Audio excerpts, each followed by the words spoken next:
to do two different here. We're going to do one more. You'll see a little note on your screen that says got it. I just want you to click that got it.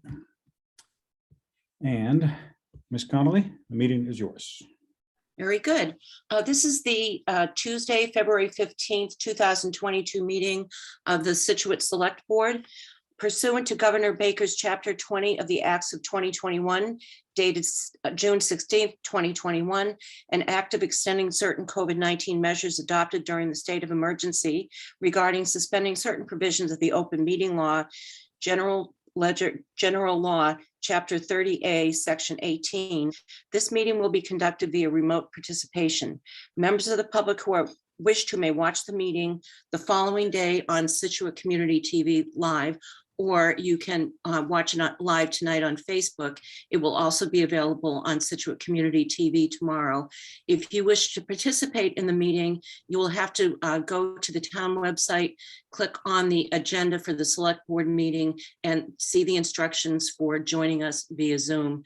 I see we already have quite a few people in the room. So with that said, we now have the select board adopted a diversity statement that we are going to read prior to every one of our meetings.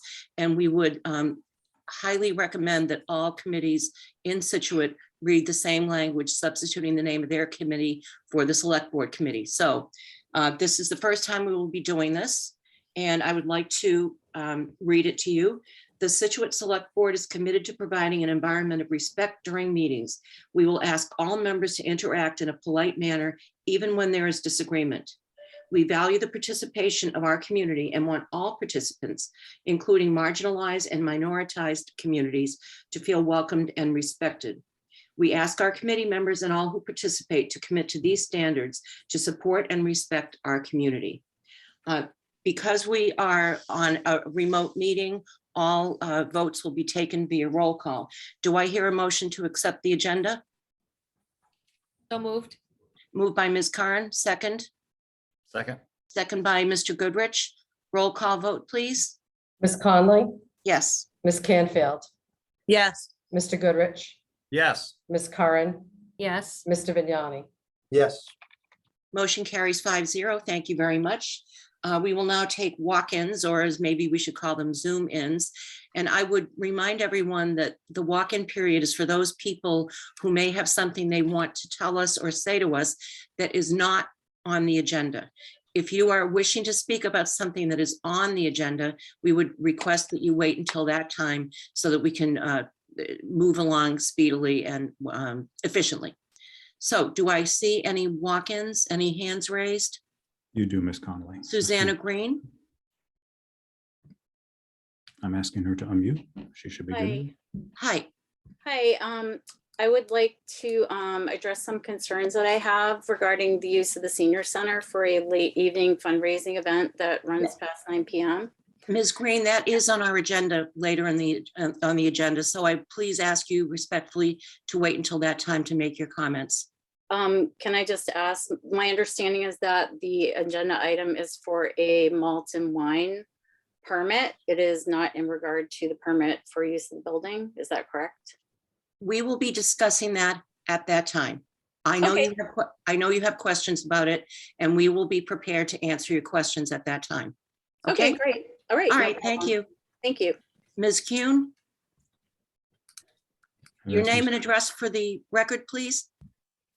Thank you. Jennifer Kuhn, 20 Carrie Litchfield Lane. And I had a question, actually two questions. What is the procedure when the planning board conditions are in violation? How does a resident proceed with enforcing those conditions? And then my second question is, who is the person in charge of that? So I don't think it's the director of planning. Maybe it's the planning board, but I'm not sure how to get in touch with the planning board. So what would be the procedure when the planning board decision, the conditions to the decision or anything thereof for planning and zoning, what is the procedure to have that enforcement? Well, there is a link to the planning board and to the planning, the the town planner on the town website, as you're no doubt aware. I think you could start with that. And after No. that, if you're not getting answers that are satisfactory to you, we'd be willing to take it up. So at least for the time being, unless Jim wants to chime in there. Yeah, generally it'd be back to the planning board. It really depends upon the condition that's being allegedly violated. But we start with the planning board. Okay, and if they don't answer me, then where do I go? You know where to go, don't you, Jennifer? Who's the person though? Is You it know the where we are. Call the select board office, as you have many times, and we'll try to help you out.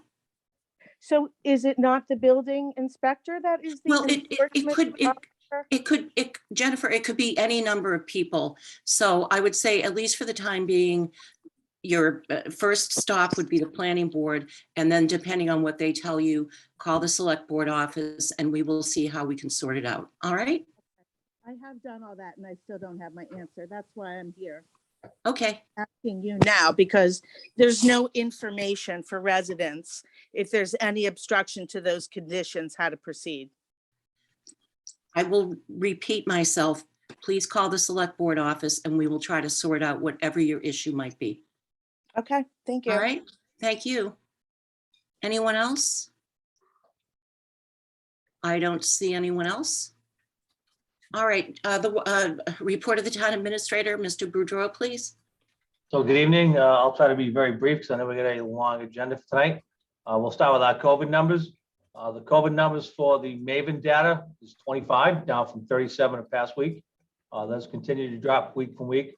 The total number reported to the Board of Health over the last 2 weeks was 87, which is down from 153 of our previous report. Our positivity rating for the last 14 days was at 7.85, down from 11.33. Plymouth County is 9.79, down from 14.64. And the statewide positivity rating over the last 7 days is down to 3.74 from 5.63.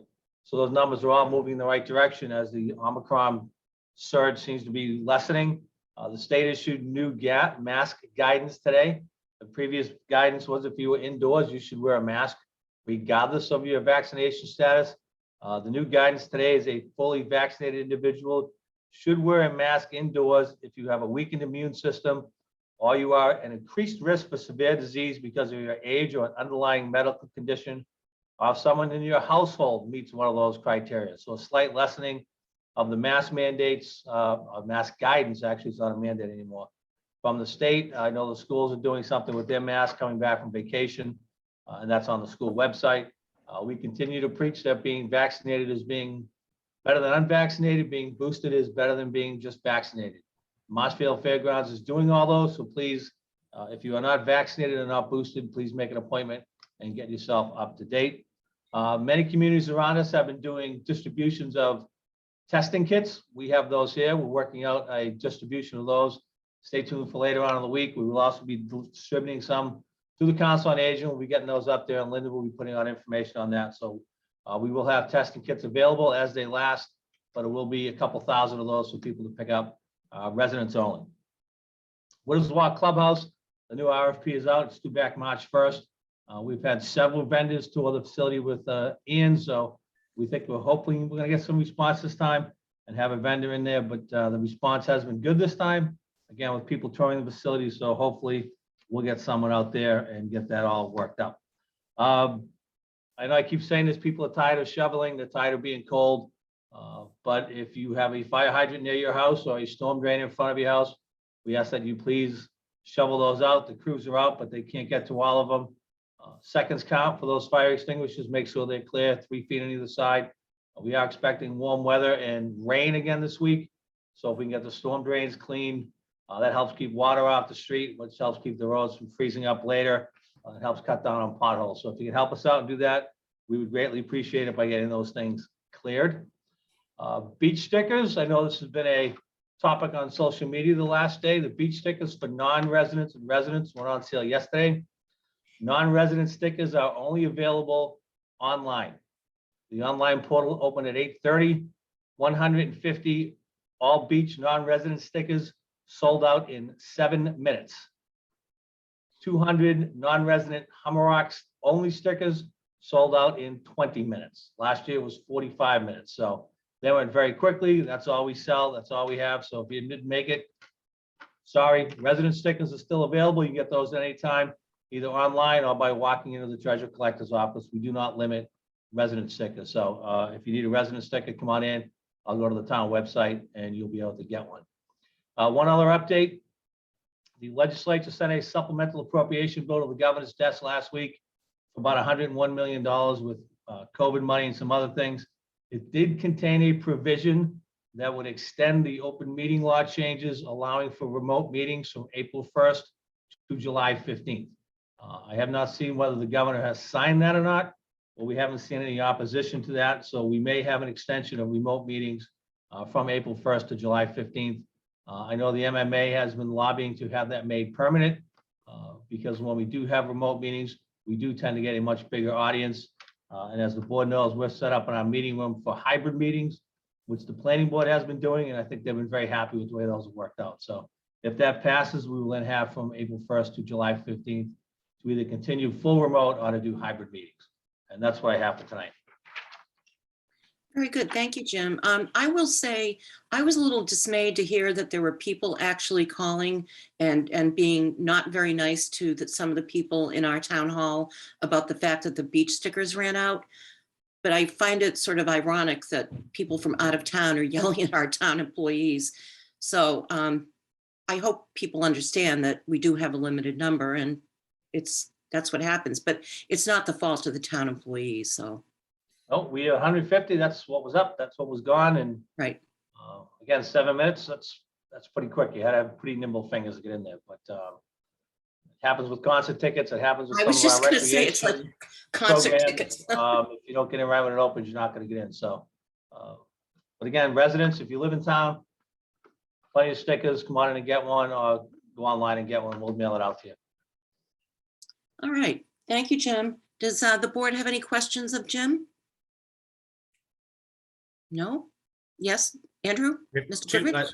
Yeah, two quick ones. Jim, the Hatherley sidewalk or the entrance, I don't know if there's been any, if that's still been fixed yet. And then any update on the reservoir application? I know that was trying to make sure that's going to get, I think the last meeting was in November.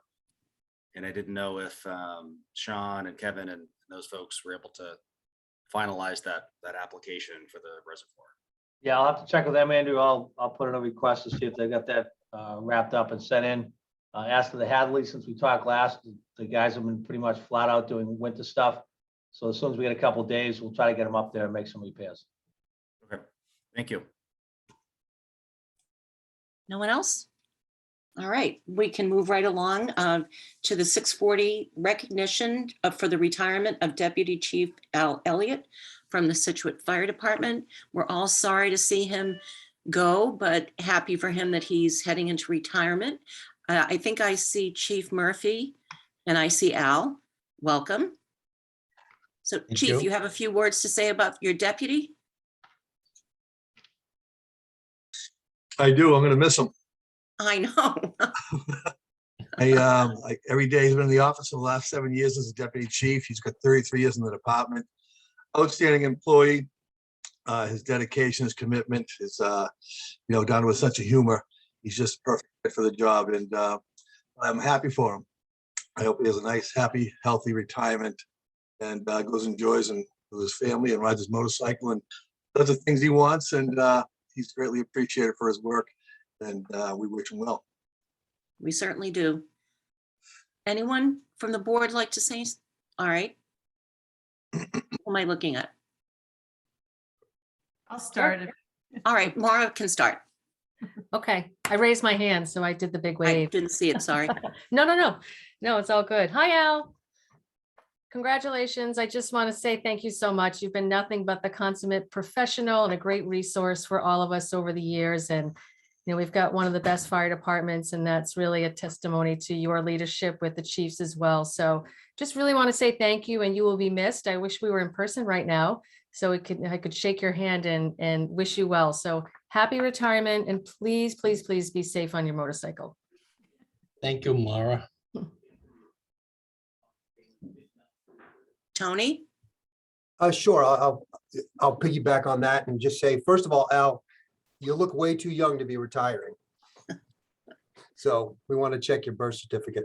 But just want to thank you for all your years. We've had a great department. You've been a great leader there. 33 years, I didn't know that number before now. What a legacy to leave behind. And you know, you have the respect of all your coworkers and dealing with all the stuff that we've dealt with over the years, like Morris said, in a complete professional manner. So thank you for all your service, and enjoy your retirement. Thank you, Tony. Well, as I go around my Hollywood squares here, Andrew is up next. All right, so not only just 33 years, but all the different sorts of hats having to wear, being in the schools, and I think even the dive team too. I don't know, I hope I have that right. It's just a testament, and just I wish you the best for a long and happy retirement. So thank you so much for all that you've done. Thank you, Andrew. And Ms. Canfield. Adding cleanup, which you Yes. have done many times in the last 33 years. Al, I wish I agree, Ms. Curran. I wish we were there in person so we could shake your hand, because your leadership and your your commitment to our town has really been extraordinary. And I had some jokes, but I actually am not going to make them, because I really want to honor the work that you've done. So thank you so much. Thank you, Karen. Well, Al, on behalf of the entire town, I know I speak for everyone in telling you we are going to miss you, and we thank you very much. 33 years on a fire department is a very long time, and we appreciate your dedication. So hope you have a great retirement, and we'll see you around town. Yes, you will. Yeah. Great. Thank you, Chief. Thank you, Deputy. Karen, Thank you. Yes? we did receive, and someone else may want to read it because I may need to mute my mic. But we did receive a proclamation for Al. I didn't know if you wanted one of us to read it. Yeah, if you have it, I just probably overlooked it. Sorry about that. Okay. Is anyone else able to bring it up? I just don't think you need to hear the dog barking while I read it. If not, I can start. Why don't you start? Go for it. Okay, just bear with me, guys. I apologize if you hear some commentary in the background. So Al, whereas we are gathered this evening to recognize and celebrate our Deputy Fire Chief Alfred Elliott for 33 years of distinguished service, whereas Al Elliott is a graduate of our own Scituate High School. Al received his Bachelor of Science degree from the University of Massachusetts in forestry, his certified EMT training from Northeastern University, as well as attending classes at Massasoit Community College for fire science technology. And whereas Al has come up through the ranks of the esteemed Scituate Fire Department, starting as a firefighter in 1989, promoted to lieutenant in 1996, captain in 2007, and deputy chief in 2015. Al was also an active member of the Scituate Fire Department dive team for 12 years. And whereas Al worked tirelessly for the department through major fires, severe winter storms, floods, extended power outages, hurricanes, and other crises to protect the citizens of Scituate, Al not only provided excellent fire services, but one of the best emergency medical technicians in the Commonwealth. Al received the Blue Cross Blue Shield Award in 1992 for saving a life with a defibrillator, where these machines first came out. And whereas Al was one of the first leaders in our Scituate Public Schools to educate pre-K through third grade classes about the importance of fire safety, and whereas Al served as a member of the Traffic Rules and Regulations Committee for many years, therefore be it resolved that Al accept this resolution while surrounded by his friends, co-workers, and family. Our town is a better place for your considerable efforts, and the Select Board and the town of Scituate extend our thanks and sincere gratitude for your efforts to ensure the safety of all of our residents, businesses, and guests. We wish you all the best in retirement, Al. Sign the Select Board. Thank you, Maura. Thank you all for the kind words. Thank you. We will You're miss very you. welcome. Well deserved. All Madam right. Chair, if I just say Yes, thanks to Al. He's one of those guys who just has a knack for making everybody feel comfortable and settling people down. So he will greatly be missed by me and I think the entire department. But I also just want to tell the board real quickly that with Al's retirement, obviously there's a vacancy, so that we will be promoting Captain Mark Donovan, who passed the civil service exam and our assessment center. So he's got some huge shoes to fill. But Captain Donovan, who's on here tonight, we're gonna have him in at a different meeting. But just so the board knows that the work goes on, Captain Donovan will be stepping in as the next deputy chief. very good. Thank you, Jim. Congratulations, Mark. Yeah, Thank you very congratulations, Mark. All right. Quick question, Chief, is there an official ceremony where the new deputy chief is sworn in? Just discussing that with with my future deputy to pick a date. Perhaps we can do it maybe March 15th. And we could swear Mark in and possibly the new captain and lieutenant at the same time. So.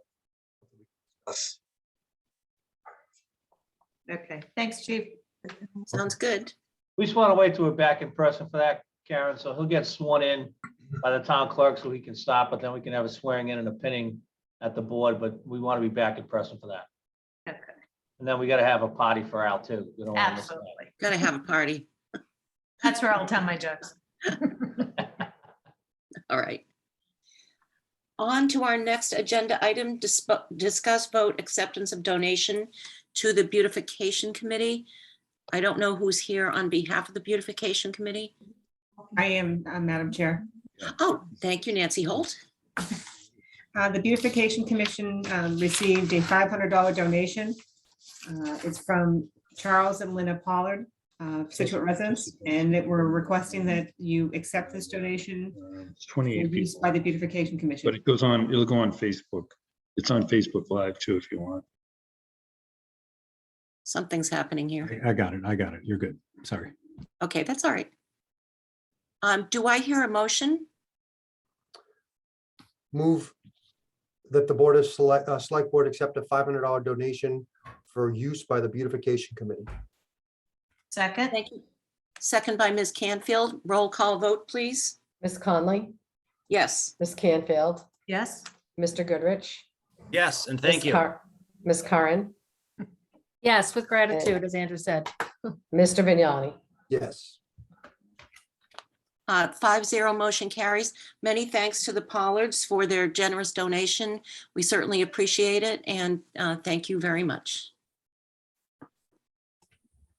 Next on our agenda is, I have to keep moving back and forth. Discuss vote 2, general obligation bond anticipation notes, $770,000 and $7.490 million for town meeting approved articles. And Nancy Holt is in here because Pam Abitabli is not feeling well tonight. So I thank Nancy for handling this. So you normally would have one bond anticipation note. This one was split into two because the Widows Walk portion, the $770,000 is a taxable note, whereas the other portion is not. These are to replace a bond anticipation note that is maturing in March, and these will run through January 2023. The $770,000 note had 3 bids. It has a coupon interest rate of 2%, and with the premium of just over $4,000, the net interest cost to the town is 1.38%. And then the 7.49 million note had 5 bids. Again, it had a coupon rate of 2%, and with the premium of $54,000, the resulting net interest cost is 0.81%. So happily, we still received very favorable bids. We had plenty of competition. And because of the size of the notes, we weren't required to go back out and incur the cost of getting another credit rating from Standard & Poor's. Oh, that's good. Does the board have any questions? Yes, Tony? Just one quick question, Nancy, is that interest rate an annual rate or over the term of the ban? It's over the term of the ban. Okay, so the 0.814%, how many months is that until January, you said? Yeah, it's going to be for 10 months. 10 months. Great. Still a great rate. It is. Thank you. Any other questions? Oh, just Right. one comment, Madam Chair. Yes, certainly. I just, want to take the moment to acknowledge that the town's financial health puts us in this competitive position, and a big thanks out for Nancy and all of her hard work. Thank you. So I believe now our clerk has to read that bond language. Is that right? Unfortunately, yes. Yes. We- Well, I had to do it last year, so it's Andrew's turn now. All right. So I do the Sorry to motion. everyone who's got to listen to this. Oh, yeah. Do we All do right. the vote first? Does it matter if we vote before or after, Nancy? You can do the vote of the select board when Andrew reads it, and then you can vote the bonds after that. Okay. All right, here we go. Sorry, people at home. This is long. I, the clerk of the select board of the town of Scituate, Massachusetts, certified that a meeting of the board held February 15, 2022, of which meeting all members of the board were duly notified and at which a quorum was present. The following votes were unanimously passed, all of which appear upon the official record of the board in my custody. Voted to approve the sale of a $770,000 2% general obligation bond anticipation note, Series A, subject to federal and mass income taxation, the Series A note of the town dated March 4th, 2022, and payable January 26, 2023, to Piper Sandler and Company at par and accrued interest, if any, plus a premium of $4,258.10. Further voted to approve the sale of $7,490,248, 2% general obligation bond anticipation note, Series B note, altogether with the Series A note, the notes of the town dated March 4th, 2022, and payable January 26, 2023, to BNY Mellon Capital Markets LLC at par and accrued interest, if any, plus a premium of $79,455.06. Further voted that in connection with the marketing and sale of the notes, the preparation and distribution of a notice of sale and preliminary official statement dated January 31st, 2022, and a final official statement dated February 8th, 2022, each in such form as may be approved by the town treasurer, be and hereby are ratified, confirmed, approved, and adopted. Further voted that the town treasurer and the select board be and hereby are authorized to execute and deliver significant events disclosure undertaking in compliance with SEC Rule 15C2-12 in such form as may be approved by bond counsel to the town, which undertaking shall be incorporated by reference in the notes for the benefit of the holders of the notes from time to time. All right. Further voted that we authorize and direct the town treasurer to establish post-insurance federal tax compliance procedures and continuing disclosure procedures in such forms as the town treasurer and bond counsel deem sufficient, or if such procedures are currently in place, to review and update said procedures in order to monitor and maintain the tax exempt status of the notes and to comply with relevant security laws. Further voted that any certificates or documents relating to the notes, collectively known as the documents, may be executed in several counterparts, each of which shall be regarded as an original, and all of which shall constitute one and the same document. Delivery of an executed counterpart by a signature page, the document by electronic mail or in a PDF file, or by other electronic transmission shall be as effective as delivery of a manually executed counterpart signature page of such document, and electronic signatures on any of the documents shall be deemed original signatures for the purposes of the documents and all matters related thereto, having the same legal effect as original signatures. Further voted that each member of the select board, the town clerk, and the town treasurer be and hereby are authorized to take any and all such actions and execute and deliver such certificates, receipts, and other documents as may be determined by them or any of them to be necessary or convenient to carry into effect provisions of the foregoing votes. I further certify that the agenda for the meeting, a copy of which is attached here too, was posted on the bulletin board of the town for at least 24 hours before this meeting in compliance with section 7-11 of the town charter. Near the end, I further certify that the votes were taken at a meeting open to the public, that no vote was taken by secret ballot, that a notice stating the place, time, and agenda for the meeting, which agenda included the adoption of the above votes, was filed with the town clerk and copy posted in a manner visible to the public at all hours or at the municipal building that the office of the town clerk is located, or if applicable, in accordance with an alternative method of notice prescribed or approved by the Attorney General as set forth in 940 CMR 29.032B at least 48 hours, not including Saturdays, Sundays, and legal holidays prior to the time of the meeting, and remain so posted for the time of the meeting, that no deliberations or decisions in connection with the sale of the notes were taken in executive session, all in accordance with general laws, chapter 30A, subsection 18 to 25 as amended. That's it. Thank you, Mr. Clerk. Do I need to take a vote on this? Is a motion vote to approve the sale? Do I hear a motion to approve the sale of the bonds? So moved. Moved by Mr. Vignani, second. Second. Second by Ms. Curran. Roll call vote, please. Ms. Conley, Yes. Ms. Canfield, Yes. Mr. Goodrich, Yes. Ms. Curran, Yes. Mr. Vignani. Yes. 5-0, motion carries. And then I think there is another motion that we need to make to approve the sale. I think that's it. Does someone want to make that motion? I think we're all I set. think we just did it. Oh, all right. I thought I heard two. Never mind. Okay, very good. Thank you. Next on our agenda is to discuss vote the Pilgrim Nuclear Power Station decommissioning. Kevin Weaver from the town of Scituate is a member of the Plymouth Watch Committee. The board may recall, and perhaps the audience may recall, that he came into our last meeting as a walk-in, and we invited him to come back to discuss this with us. And I was able to attend the Duxbury Select Board meeting. I think it was 2 weeks ago or a week and a half ago. And I know that Mr. Weaver, I think I see you. Yes, there you are. And he has brought two guests who are very expert in this topic. And just briefly, as many of you know, the Plymouth Nuclear Power Plant has been decommissioned, but it's going to take years to close it. And there are a lot of issues related to what happens to the materials that are there still.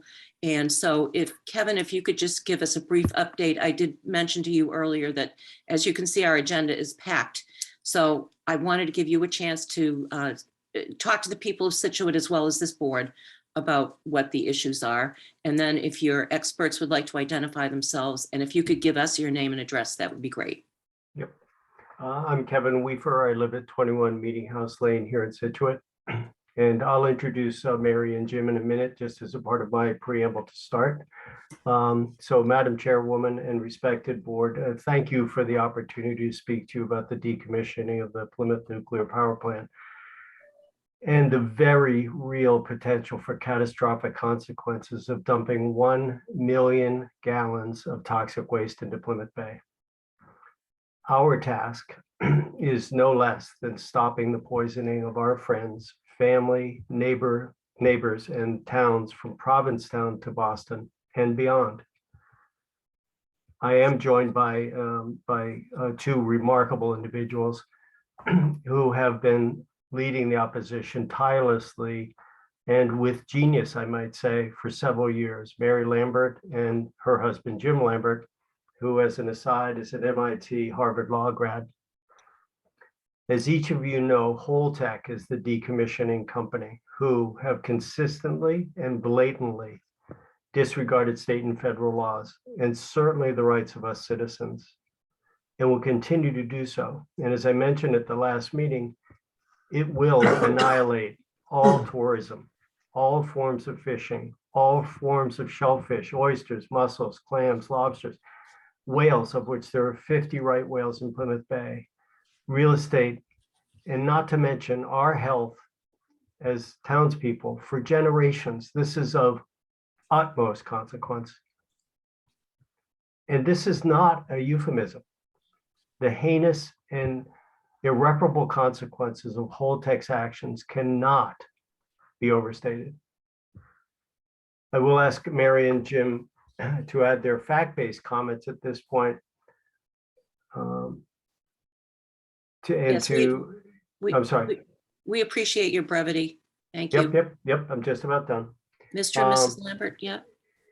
And one last thing, and just Yes. to ask desperately for your support as a board, the authority and the stewardship to hopefully pass a resolution that will strictly prohibit and legally block and penalize Holtec from dumping. Mary and Jim, feel free. Hello, I'm Mary Lambert. I am a director of a group, public safety group called Pilgrim Watch. I'm on the town-appointed in Duxbury Nuclear Advisory Committee and a member of the state's Nuclear Decommissioning Citizen Advisory Panel appointed by the Senate President. And I'll start off, Kevin did a great job summarizing it. Holtec, there are two Holtec companies, limited liability companies that bought the power plant to decommission it. They announced in December 1st of last year that they intended to dump 1 million gallons of radioactive liquids into Cape Cod Bay. The fishermen, towns in the immediate vicinity became irate.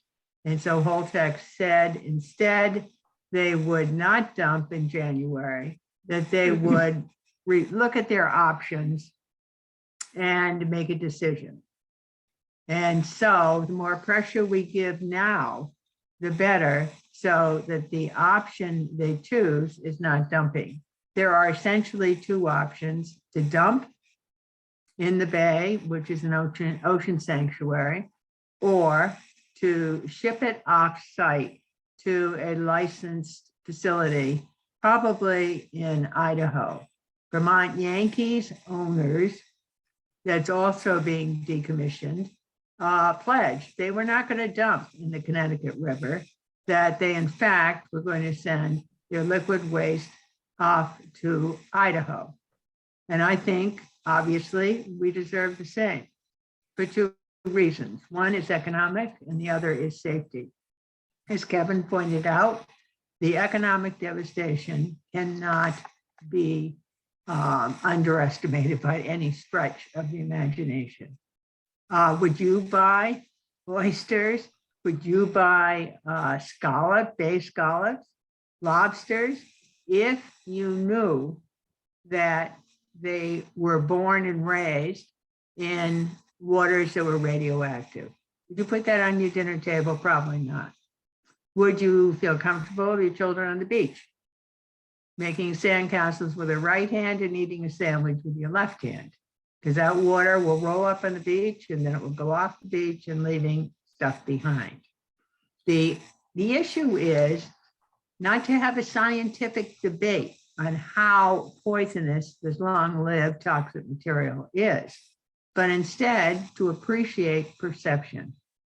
If there is a mere perception that these products, these businesses are based upon an area that is not clean, but is contaminated with radioactive contamination and other contaminants, then you've lost your customers.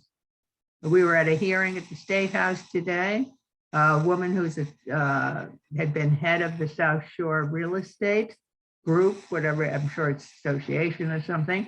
And she was saying she's gotten calls from customers, no, thank you. We don't want to be in this area because we read about the contamination. And as far as safety, not only is it going to hurt businesses, but all marine-based businesses who depend upon the perception that these waters are clean. Those are marinas, that's tourism, that's rental of summer cottages, et cetera, et cetera. And so this will be a big economic hit to communities. And there's also the safety issue. NRC sets how much you can put out, but their dose limits are based on 1991 standards and research, and not the current research from the National Academies of Sciences. Also, they can cheat. They can skirt the doses that are allowed by, instead of dumping the 1 million gallons at once, put it out in smaller batches, add some clean water, then you'll get by the monitors. And At the end of the day, however, all of it has gotten into the water. Mass Department of Public Health does not monitor, the state does not monitor the releases of radioactivity into the bay. So we have to rely on what the licensees say. This is clearly a bad idea. It clearly presents there are options. Why don't they do what Vermont does? Simple reason, it's greed, not need. The company, there are two Holtec subsidiaries, that are limited liability companies. We have figured, has never been disputed in either litigation or otherwise, are apt to make $800 million on a $1,000 investment to buy the plant. Everything that is spent for decommissioning has been out of our stakeholders who had to put that money in it by 1972, and it grew through investments. So they got this, they got over $1 billion decommissioning trust fund, and they're moving forward, spending, you could say, our money, and then they're going to wind up with a killer profit. Why don't I turn it over to my husband, who's the lawyer, who could explain to you the authority that the state and communities have to hopefully stop this. Let me just add another couple of things quick. My wife said the one thing to keep in mind now, you will hear from the owners, oh, we've dumped before. That's true. They did some dumping. Actually, they did not. The prior owner, Energy, did during the period that the plant was operating. Maybe, and I'll just give them a maybe, Energy had some need to dump when you had an operating plant. But frankly, they never told any about it. They were going to. There is utterly no need for these Holtec companies to dump now. There are other options. The second thing, just briefly, picture the dumping going into Cape Cod Bay and all the other bays and what it's going to do. Circulations in those bays are such they don't go out into the Atlantic Ocean. They will bind to various different things. They will sink to the bottom into the mud where there are millions and millions of scallops, oysters, you name it, all of whom filter and eat down there. And you can guess as well as I where the radioactive materials that they filter out of the water and the muck are going to end up. You will undoubtedly hear from Pilgrim's owners that, oh, the NRC says we can dump this and you can't do anything about it. It's all preempted. Wrong. I could give you a long legal dissertation on it, but Please, I no. won't. No, You no don't want long to listen. legal dissertations. You don't want to listen. Just remember one thing. Okay. The Attorney General sued Holtec to try to stop them from buying this. That litigation was settled. One of the agreements that the Holtec companies that are involved in this made when they settled it was that they would comply with state standards and regulations. The state has the power, frankly, it's a breach of contract suit, to force them to comply with regulations. There are a number of them. The one I would point to first is probably the Ocean Sanctuaries regs that simply say you may not discharge commercial or industrial waste into Cape Cod Bay, the Plymouth Duxbury Bays, etc. What do we need to be done now? We need people, all the towns around the coast, to get to the governor, to tell the governor, look, this is going to be an economic disaster for the South Shore. Are you going to protect Massachusetts businesses, or are you going to protect a Florida, New Jersey company that will get out of Dodge the first time they have the opportunity? Get to the Attorney General's office. The Attorney General has the power to bring a lawsuit,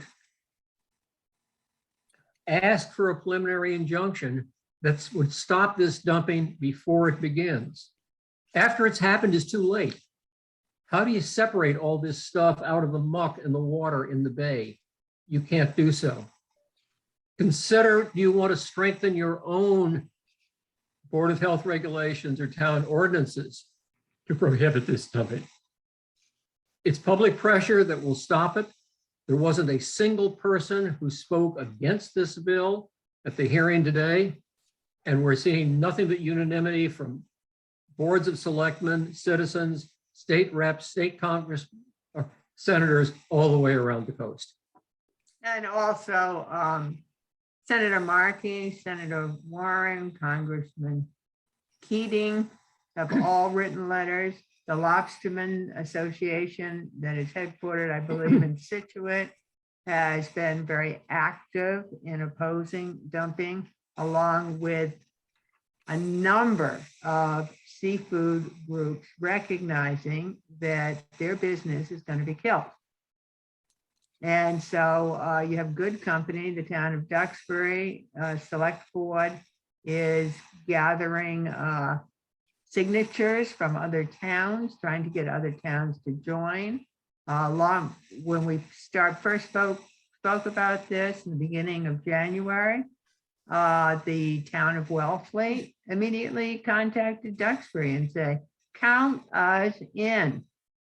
These Wellfleet Bay scallops that are so premium aren't going to be worth a cent. And so what can we do as a collection of towns? Because we know basically this is politics. And I Well, hope we don't take too long. If you have any questions, and we could send you written material. More than you want. As a follow-up, not more. We don't Well, want to give it bits and pieces. Yeah, if I may, I will say that Kevin's been very good about sending us information that I've been passing along. So I think the board has plenty of information from you. And, I think it's a matter of us deciding as a town what we want to do going forward. I will ask if any members of the board have any questions. We're running a little late, and I hate to do this, but we have a big agenda tonight. So any Okay, member, yeah. anybody on the board? Yes, Ms. Canfield? Yeah, thank you so much, Kevin, for sending all that information. It was very illuminating. I know that Ms. Conley and I both jumped on the Duxbury held a select board had a meeting recently on this topic, and we both listened in on that. I don't know if anyone else from the board did, but so it's I was not aware of this because it's just a little bit down the coast, but very glad that we are aware of it. And I think you mentioned that Duxbury is working on a letter. I would recommend to our board, if there's a regional letter being drafted, that this board support signing on to increase the pressure. I think all of our state reps have signed on to the bill they referenced. So, I think you're absolutely right. The more voices that say, you've got options, please take them, don't do this. I would recommend this board proceeding in that manner. And if there isn't a letter to sign on, I would say as a backup that we draft a letter as well. Yeah, I will follow up on the status of the letter. My understanding is the town manager has tried to get in touch with all the town managers and select boards of all the towns that border the Cape, and I just don't know what the exact status of that is. But we'll talk to Renee Reed. Yes, well, we actually, Tomorrow morning. our town administrator, Jim Boudreau, put together a whole group of towns to help us save the Coast Guard station in Scituate. And they had a very good support from all the surrounding towns, which is, one of the reasons why I did want you to come in is because, to the extent that we have issues that are regional issues, and this certainly is one, we'd want to be on board supporting whatever's right. Anyone else on the board? Oh, yes, Maura? Yeah, hi.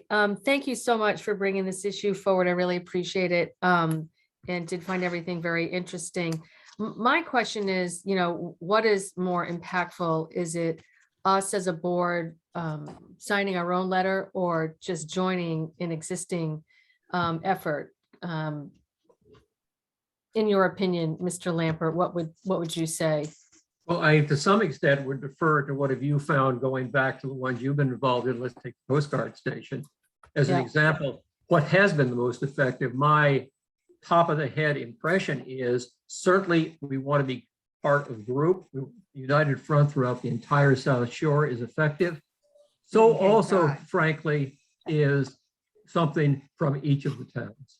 Have you had a press conference about it? Because I thought that strategy that was utilized, that Jim led with all of the other towns this summer, was highly effective.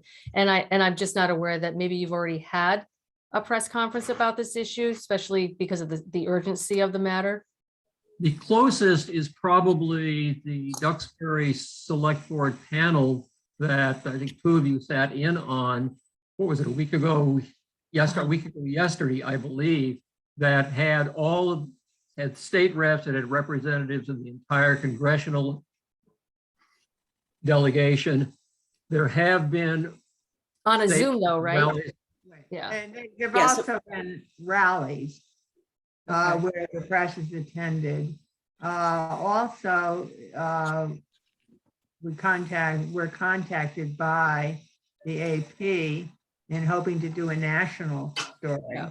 Well, and we don't need to belabor this, Been but in Madam all Chair, media, and Ma- everything we write, we send to the list of press people who Sure. might follow this.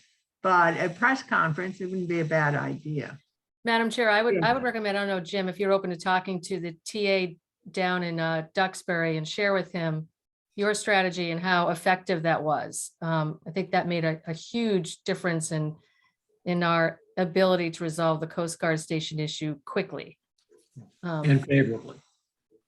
Correct. Well, I think unfortunately, this probably has a longer lifespan than we were literally threatened with a closure, an imminent closure. And I think that this issue of whatever they're thinking about dumping has been put off for 2022 at least, right? No, it hasn't. You would hope so. There is a little ambiguity in what they have said. Okay. I would not bet my town or my fishermen on it. All right. I'm not suggesting that. I'm just saying that in the case of the Coast Guard, it was imminent, Agreed. That's my literally view. imminent.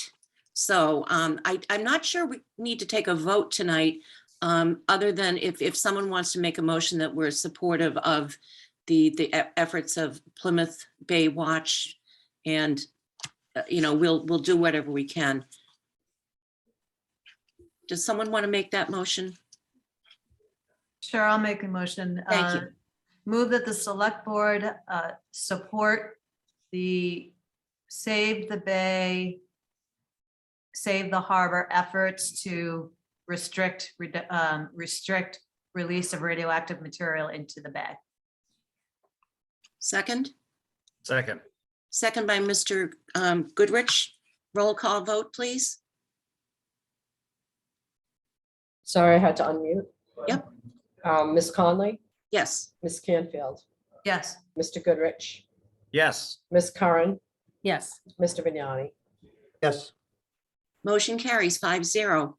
Thank you for coming in, and I'm sorry to rush you along, but more business is at hand here. Thank you. Thank you. Thank you Yeah. very Yes. kindly, Welcome. Karen and board. We really appreciate your time and attention and thoughts and help.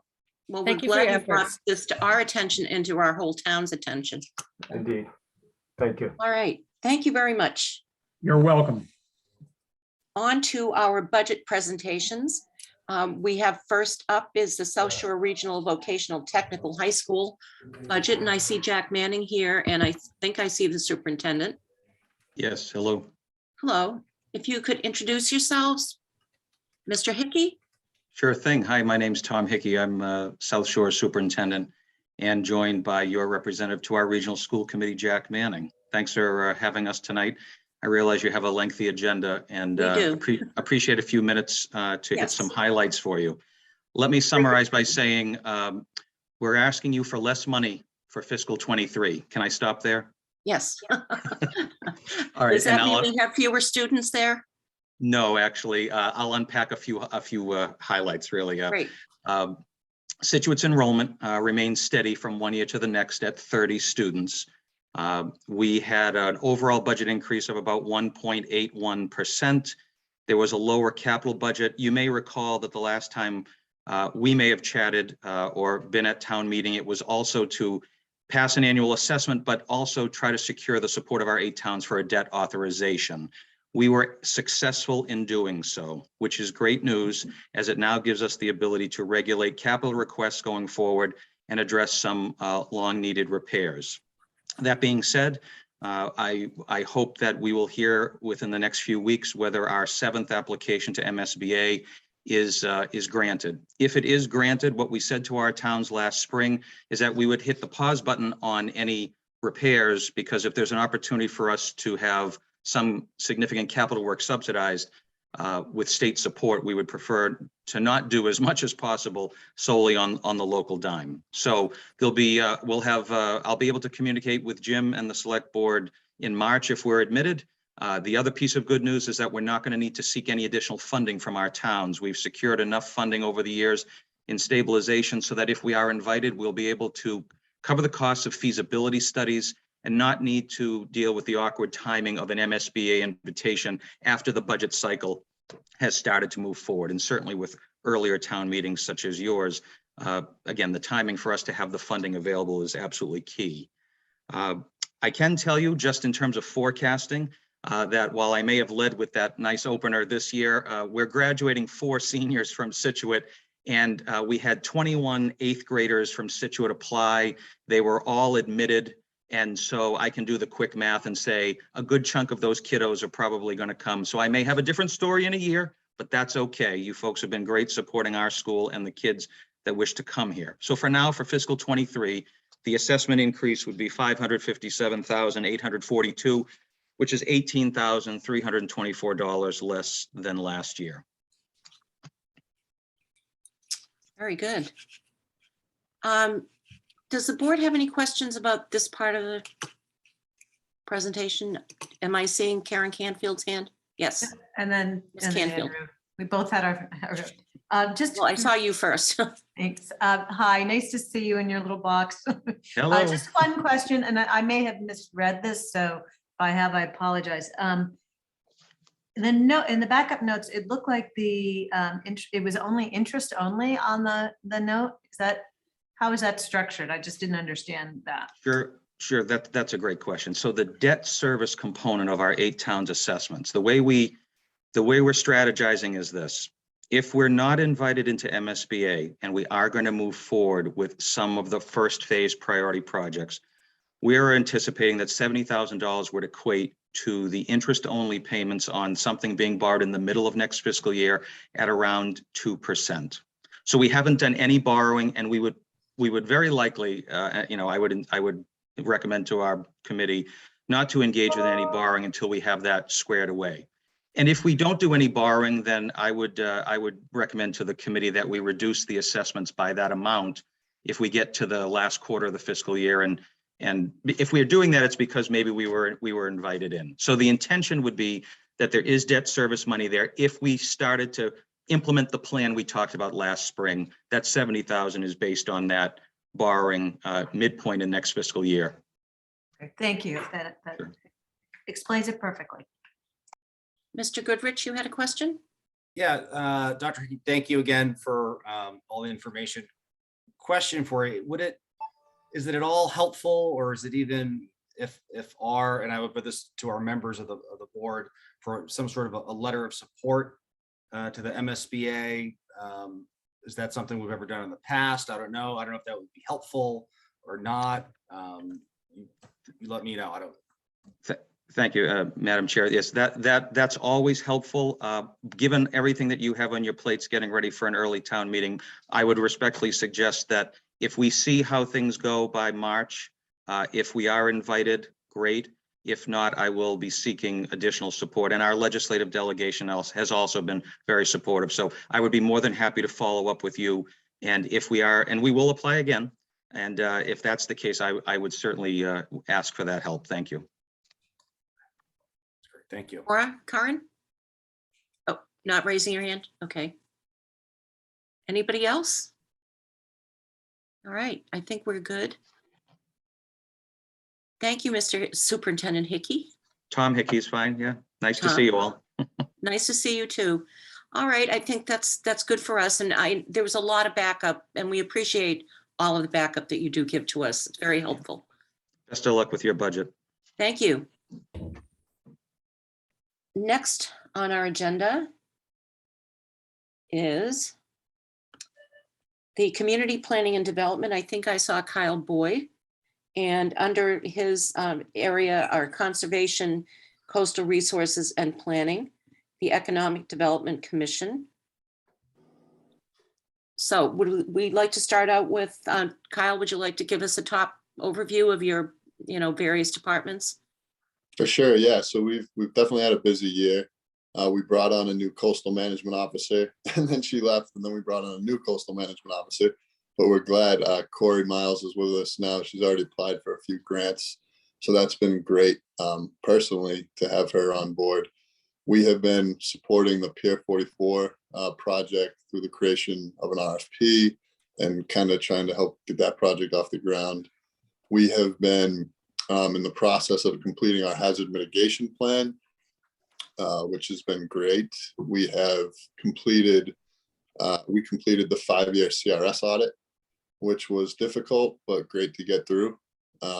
We have a new permitting software that all of our departments, for the most part, are now up and running, which was painful for a little while, but I think everyone's now finally starting to get the swing of it. So that's some of our overall goals that we had. I mean, accomplishments for this past year. And some of the big things we plan to focus on in this upcoming year are to come up with a design for the harbor, specifically Cole Parkway, to come up with a design for Pier 44. Want to revitalize a little bit of our green community initiatives and just to continue to support all the staff. So that's a broad overview. Each of our departments will get into everything a little bit more. Sue DePisa isn't able to make it tonight, so she just asked that I touch on her accomplishments and goals, if that's okay. Yes, and that would be the Economic Development Commission, and we thank her for her leadership. Made a lot of progress in the past few years. Yeah, so this past year specifically, they supported the creation of the Visitor Center website, supported Heritage Days, and were involved with Pier 44 committee getting off the ground, and also the town promotional video. And in the upcoming year, their goal is to use their grant, the funding that they have available as a match in match grant opportunities. So they want to use the money they have to leverage more money for different grant opportunities that support economic development. So we're pursuing different ideas now. Does anyone have any questions about the economic development budget? And what is that budget, Kyle? What's the number there? Oh, I apologize. I think it's 46,000. I don't have it in front of me. It is 46,000. Does the board have any questions about the economic development budget? I don't see any.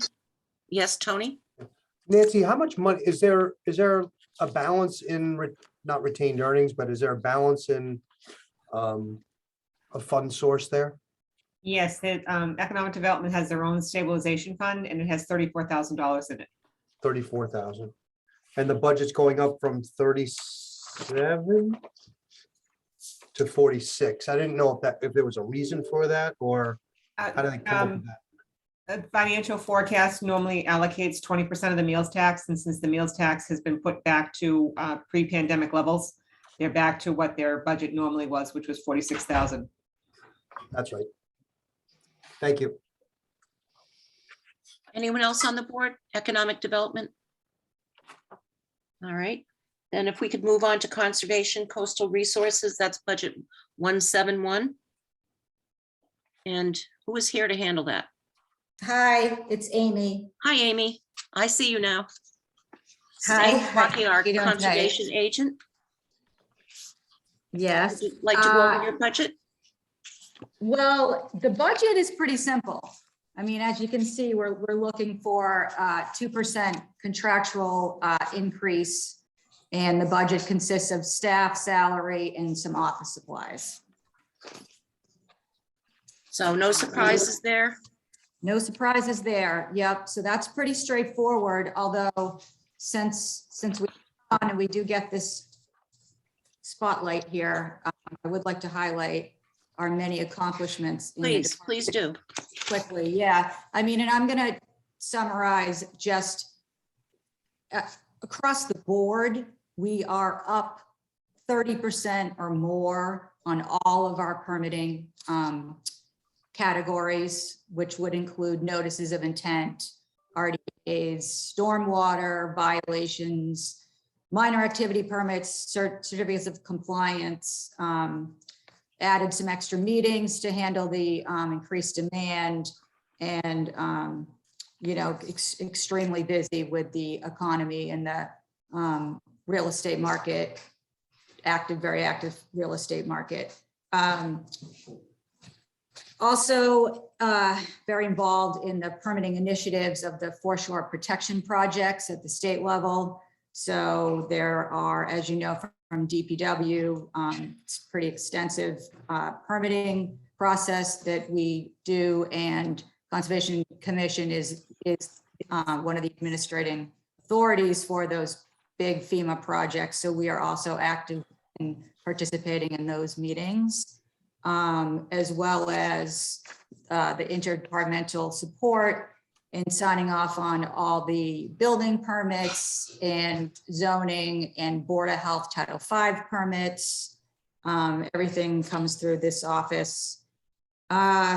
We also, as a highlight, and I believe you're in this loop too, FEMA updated their panels. So that also resulted in us updating our conservation regulations too, and that was July 2021. And the fun stuff is the open space. So, you know, we've got eight open space properties that are, many of which are under CRs that are undergoing the approval for the CR, which has been a work in progress, and you know, actively looking to acquire some new. We're looking forward to the, you know, the new Border Street property and pursuing, you know, continuing to actively hay that field, and also some other farming in the West End on the Appleton property. You'll see that coming up in a future meeting because we're actively pursuing that. And also had some successful beach grass planting initiatives and installed kiosks at most of our walking trail properties in the West End. So that pretty much sums it up. That's great. Yeah, I think that Museum Beach, you're probably speaking about that big success in cleaning that up and making it look much nicer. Yes. That was a big win, I think, for everybody. Does the board have any questions for Amy? Yes, Maura? I do. Hi, Amy. How are you? Good to see you. I'm, you know, I was reading through your summaries in the budget book, and, you know, just some of the repetitive comments of permit backlog, you know, in actually a number of your different bullets here. So it seems to be that you've got some real challenges with resources in your department right now due to this.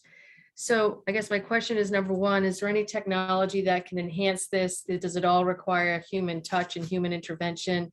And if it does require human intervention, you know, what are our plans to address it? Because this just screams to me, you know, poor customer service due to the backlog. And I know it's not your intent to do that. It's just a result of, you know, all the conditions that you call out here with COVID and work at home and everybody adding on and whatnot. But I worry about our enforcement and your ability to keep up. So just curious if we're looking at any technology enhancements that could potentially help, or do we need bodies? What do we need here? Yeah, well, we actually did, Karen, Joseph and I wanted to try to add a shared personnel, but it was not recommended. And I've been asking repetitively since I've been here, because as you know, in my 5th year, when I first started, we had Patrick on at 20 hours a week. And we also had extra admin help too, when Carol transitioned into retirement. But yeah, I mean, we just, you know, people are told up front. They sign a waiver of timeframes, and, you know, everybody does get attention. Sometimes it's just maybe not as fast as they want it to, but we definitely do, you know, prioritize and keep all the balls in the air as much as possible. As far as streamlining goes, I think that we have been definitely more efficient, considering the fact that we are able to get to everything and we've had a 30% increase. DEP is in the process of transitioning wetland permitting to EDEP, which frankly, you know, I think that there's going to be some bumps in the road as the public, engineers, and you know, local government gets used to that process. But I think that the overall intent for the state is to have the notices, you know, go, everything's streamlined electronic. So right now we do both electronic and paper, is just because that's how it's in the regulations, and that's, you know, not everybody's up to speed on technology even. So you basically have to touch everything twice? Yes. Or do you pick it? That's crazy. Well, yeah, but and because the state is working remotely still, and they will continue so. And so all the submittals are required to go electronically to them, but then we also, you know, we have both paper, because we get a demand in the office, you know, we get, you know, front of the office, customer service, people want to come in and look at the files. And I mean, file maintenance is a challenge, I have to say. It would be nice to have some cabinets to organize that and into maybe, you know, do better space management. But it's all a work in progress, and I it's part of the big picture for town hall and you know, so on. So we're making it work, and I'm so thankful and lucky to have an ace admin in working with me who is awesome with people. And yeah, we get it done. The commission is fantastic, so I ask for a better commission. They too. are. They're all of you are so hardworking. It pains me not to see any progress here. So Well, the meetings online, I mean, are working out pretty well, I think. We meet, you know, earlier in the day, like our time is, we kick off at 5:30. And because usually our meetings are sometime, you know, around 3 to 4 hours, but that's a long time. After hour 3, I think you start to, you know. Oh, we know. We know. Yeah, you do. I know you do. Start to lose it. Yeah, and I know Corey's on the call too, and she has accomplishments that I'm sure she wants to tell you about. Okay. Well, I would just ask that, you know, Jim and Nancy, we keep an eye. I mean, this is probably one of the busiest departments. And I know we say this, you know, every year, but I think we've got to be mindful of moving projects along expeditiously, and just all I see is backlog on this report. So, okay. Sometimes, you know, we think there's a dip. We might get a dip, and then it's but and the thing is that it's a process, you know what I mean? So sometimes you get applications that are more complicated, like the foreshore protection projects. Like, they're not going to close in one night, but we do streamline, say, deck footings or other simple projects where we're able to. We have actually Pat Gallivan kind of made this one up, but the state doesn't mind, and it's administrative handling without officially filing for some of our, you know, our post-storm cleanup stuff. Because as you know, I'm also on the emergency management team. So as part of that role, when storms do come in, there's, you know, the need for coastal properties to clean up. And so that all comes through conservation as well. So it's everything that's in the flood zone as well as buffer to BVW. Great. Well, thank you for all you do. Thank you. Andrew, you had a question? Yeah, well, this is, I mean, more to piggyback on what you were saying, and maybe this is next for planning, but it looks like there was some request for a new personnel, and that person would be half planning and half conservation agent. So, but I didn't see that. So as of now, we've not added that part-time person. Is that correct? Is that not reflected in either planning? It was something that we put together, but was, that there was funding available, so is my understanding. Anybody else? Just a quick question for Jim. Oh, it's Karen. Yes, Karen Campy. Sorry. You mentioned the Border Street. Jim, do we have a closing date for that? Should be coming up soon. For which one? The Border Street acquisition? Yeah, it was in February. I can check, I could check my emails, but it was a February closing date. Yeah, we're coming close to the deadline. Yeah, let me check my emails. I'll let you know. Okay, thanks. Amy, thank you for that report. All right. Corey Miles, would you like to say a word about your efforts? And we thank you very much for getting that RFP done for the Pier 44. Yes, thank you. I'm pretty new with the town. I just started about 2 months ago. I'm happy to be here. Since I've started, I've been actively pursuing lots of grants. Sorry, my lights go off every 10 minutes. There are 2 grant programs that I submitted expressions of interest for. The first is the Municipal Vulnerability Grant Program through the Executive Office of Energy and Environmental Affairs, or the MVP program. The 2 projects I submitted for funding are upgrades to the Sand Hill Pump Station to make it less vulnerable to flooding. And the second was an infiltration inflow study and remediation plan for the sewer collection system in the harbor area.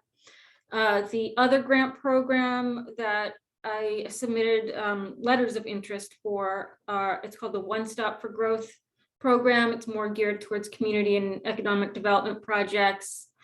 And the letters of interest I submitted for that were design and engineering for the old Pier 44 location on Jericho Road, the design and engineering for redevelopment at Cole Parkway, design and engineering for sewer expansion in North Scituate, and design and engineering for bicycle and pedestrian improvements through expansion of the Harbor Walk. If we receive any of this funding, we anticipate to be very busy issuing RFPs and soliciting qualified design firms. We anticipate also that all of these projects will involve significant public and stakeholder engagement throughout the process. The Massachusetts Coastal Zone Management Program anticipates releasing their FY23 Coastal Resilience Program this spring. And I will work with them and the Coastal Advisory Commission to determine what we can submit for foreshore protection projects.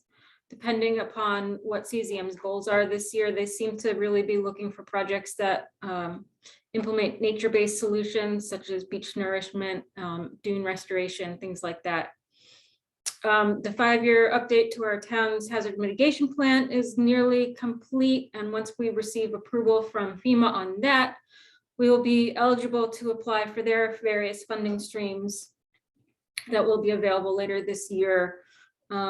Specifically the, they call it Building Resilient Infrastructure in Communities, the BRIC program. And that has a significant amount of funding available for foreshore protection projects and other types of community projects that address coastal hazards. That sounds like a lot of work. Does the board have any questions of Corey? I would like to say to everyone that we've had to postpone a meeting that we had hoped to have in the fall to update the community on our beach and foreshore protection projects, to get everyone to understand how many projects that are in the pipeline, where they are along the continuum, what the funding sources are, et cetera. And that's going to be on the March 15th select board meeting, which we'll hold at the senior center. And we're going to hopefully get participation by beach associations, the Beach Commission, the Coastal Advisory Commission, the the waterways, all the people who have something to do with our shoreline. So consider that everyone at least told about that for the first time tonight. Any other questions? Thank you, Corey. Thank you, Amy. And now I see Karen Joseph, our town planner. Karen. Good evening, how are Good you? evening. Good, how are you? The budget is pretty much the budget. It's really just, you know, contractual increases and pretty much the same as last year. Our department planning board accomplishments, we implemented a new village center and neighborhood district for North Scituate. So when redevelopment comes, that's the zoning that will be used. We're implementing new projects under the VCN zoning in Greenbush. We work with planning, DPW on municipal infrastructure issues. I'm working with the Drew Company to implement their mixed-use development project in the upper MBTA parking lot. We administer multiple approvals by the planning board. We remain very, very busy. We make multiple site inspections, both myself and on some projects, consulting engineers. I make recommendations on all the major development projects. We have a regular internal DRT meeting to review development that's happening. We got a signed bylaw through town meeting last year, so now we have a legal signed bylaw. We updated the master plan last year and we're working on its implementation. The implementation committee has been all named and we'll have to have a meeting soon. The master plan received the Massachusetts chapter of the American Planning Association 2021 Comprehensive Plan Award. Worked with the Affordable Housing Trust in updating the housing production plan, managing active construction sites like Seaside at Scituate, Curtis Estates, the residents at Driftway Place, 48 New Driftway, 18 Ford Place, 485 Country Way, and a number of smaller stormwater permit ones. We developed a historical preservation policy for planning board projects in conjunction with the Historical Commission. We had inclusionary zoning passed at town meeting last year. We updated our planning board fee schedule. We worked on getting all the eligible units of it on the subsidized housing inventory. And we work on zoning for town meetings. That's a lot. Congratulations on the award and congratulations on all the work you do. Does the board have any questions, especially budget related? No? Yes, Just Andrew? thank you, Karen, for everything. You guys work really hard. Thank you.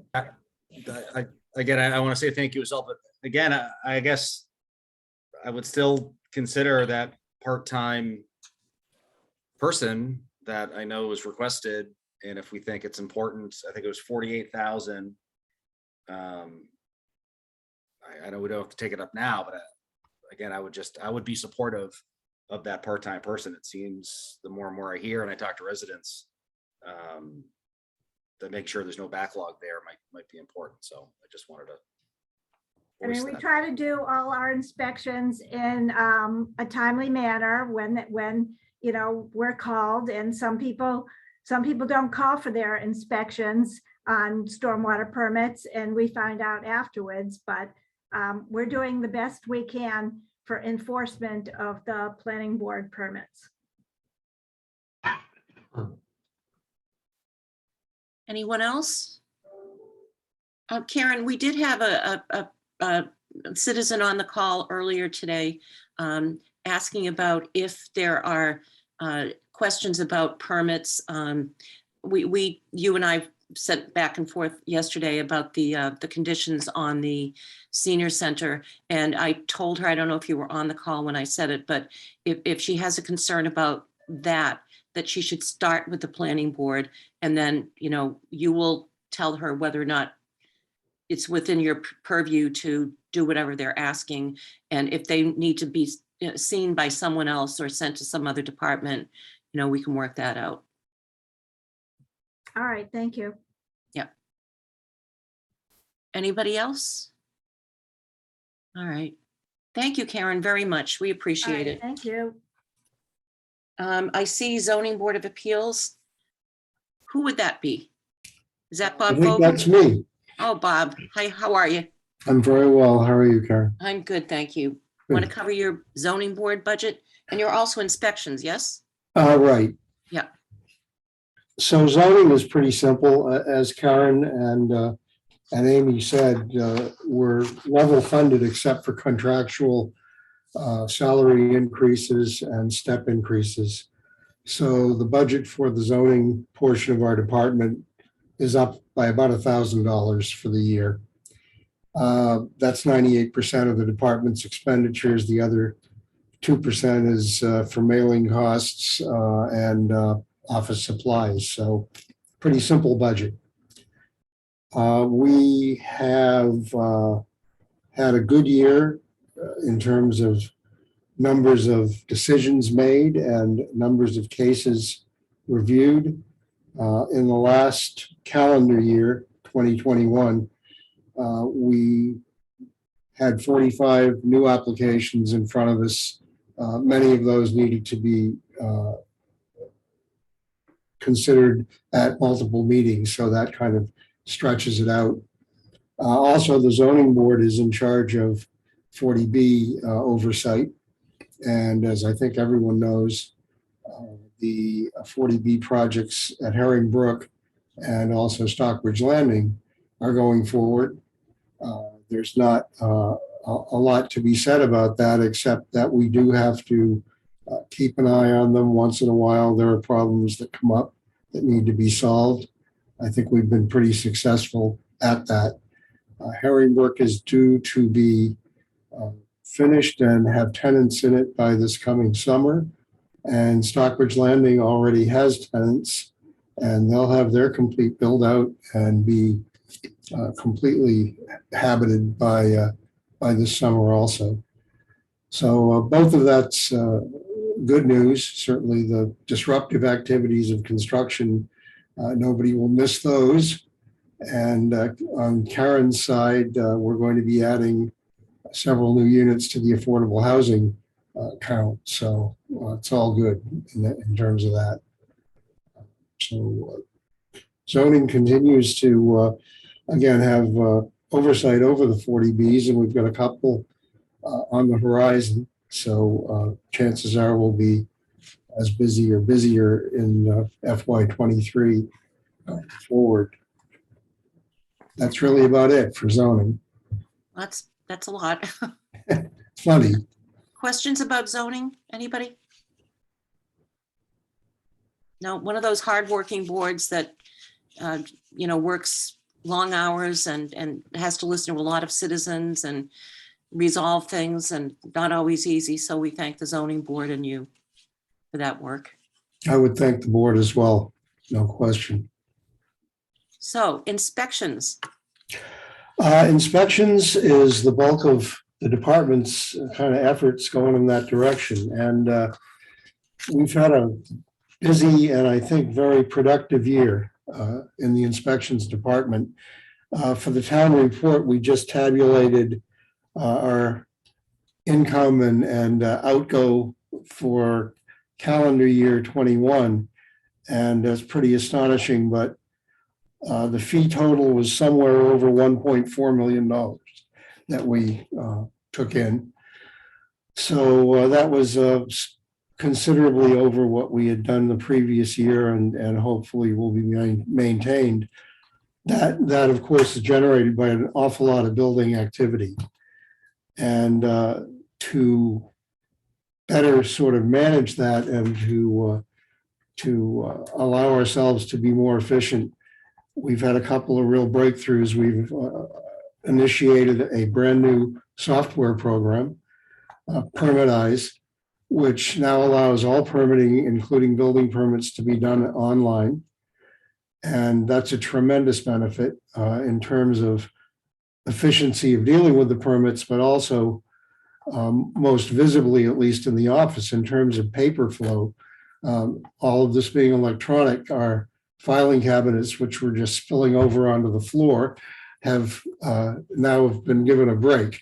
And so that's a really good improvement. The software also allows all other departments to input on the permitting process and automatically sends out notices to the departments that are involved in a particular permit requiring their review and sign off. So it's a really solid amount of progress in terms of how we do things and how everybody else in town hall can be involved productively at the same time. We also were able to provide tablets to all of our outside inspectors, allowing them to record their inspections electronically and also to gather data from the main database, which is in the office, and then report back to the office to add to that database. So we're much more aware of the activities of our outside inspectors, and that's good for them, good for us, and also very good for our clients, the people who are requesting the inspections.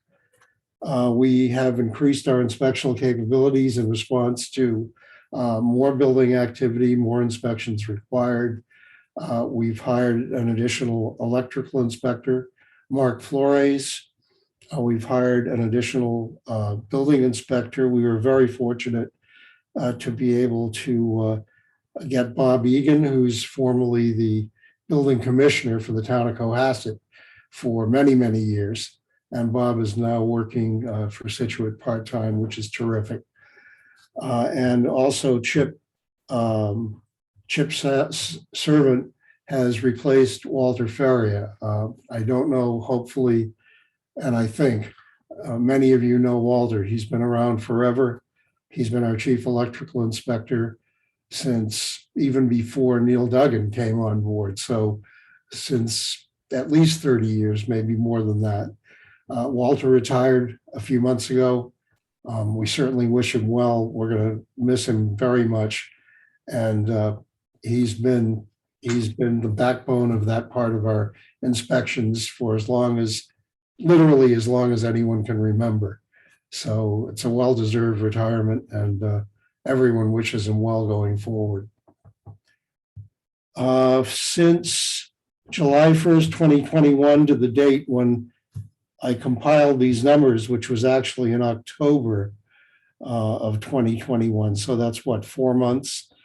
We issued in that period 300 building permits, 378 plumbing and gas permits, 266 electrical permits, and conducted 2,002 inspections.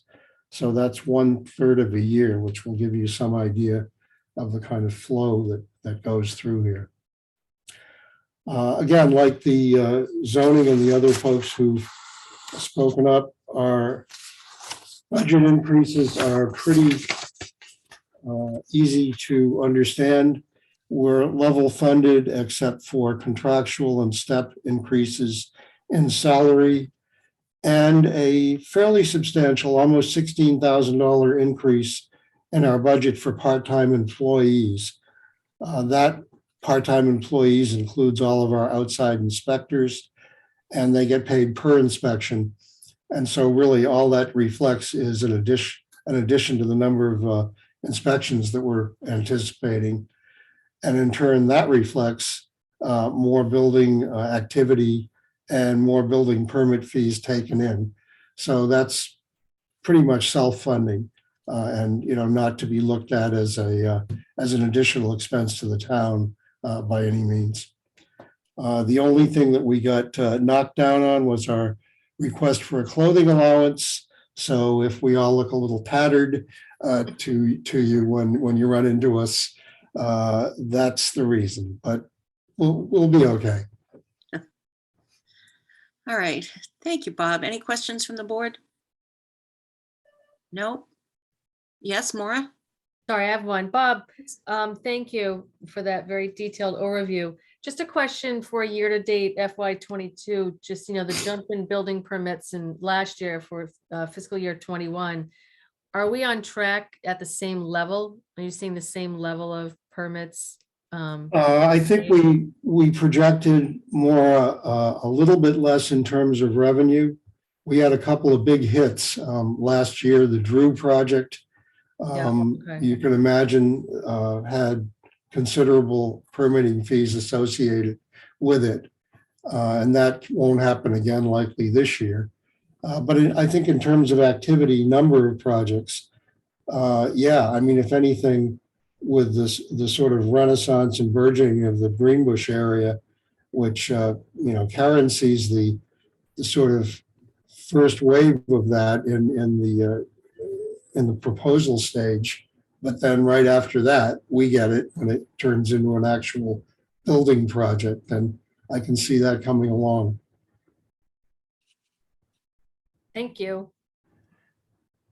All right, if that's any more questions, we can move on. Thank you, Bob, for all your work and that of all the people who work for you, and we all appreciate it. Thank you.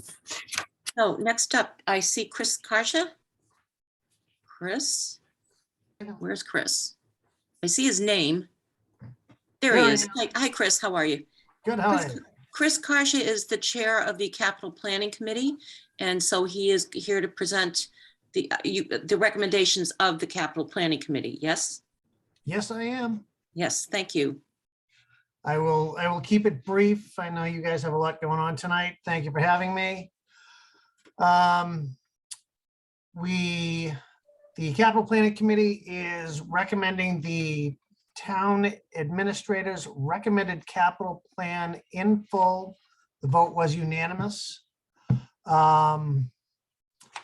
If you've read the details, is about $96 million in capital requests this year. Your big ones were the water treatment plant for 50 million. There were, about all of the foreshore repair projects, and those were all unanimously voted. So you can bring that to your meeting next at the senior center. You had, I'm doing this from memory. Good memory. Chris, have you already been to the advisory board? We were at advisory last week. Basic discussion, but everything was approved.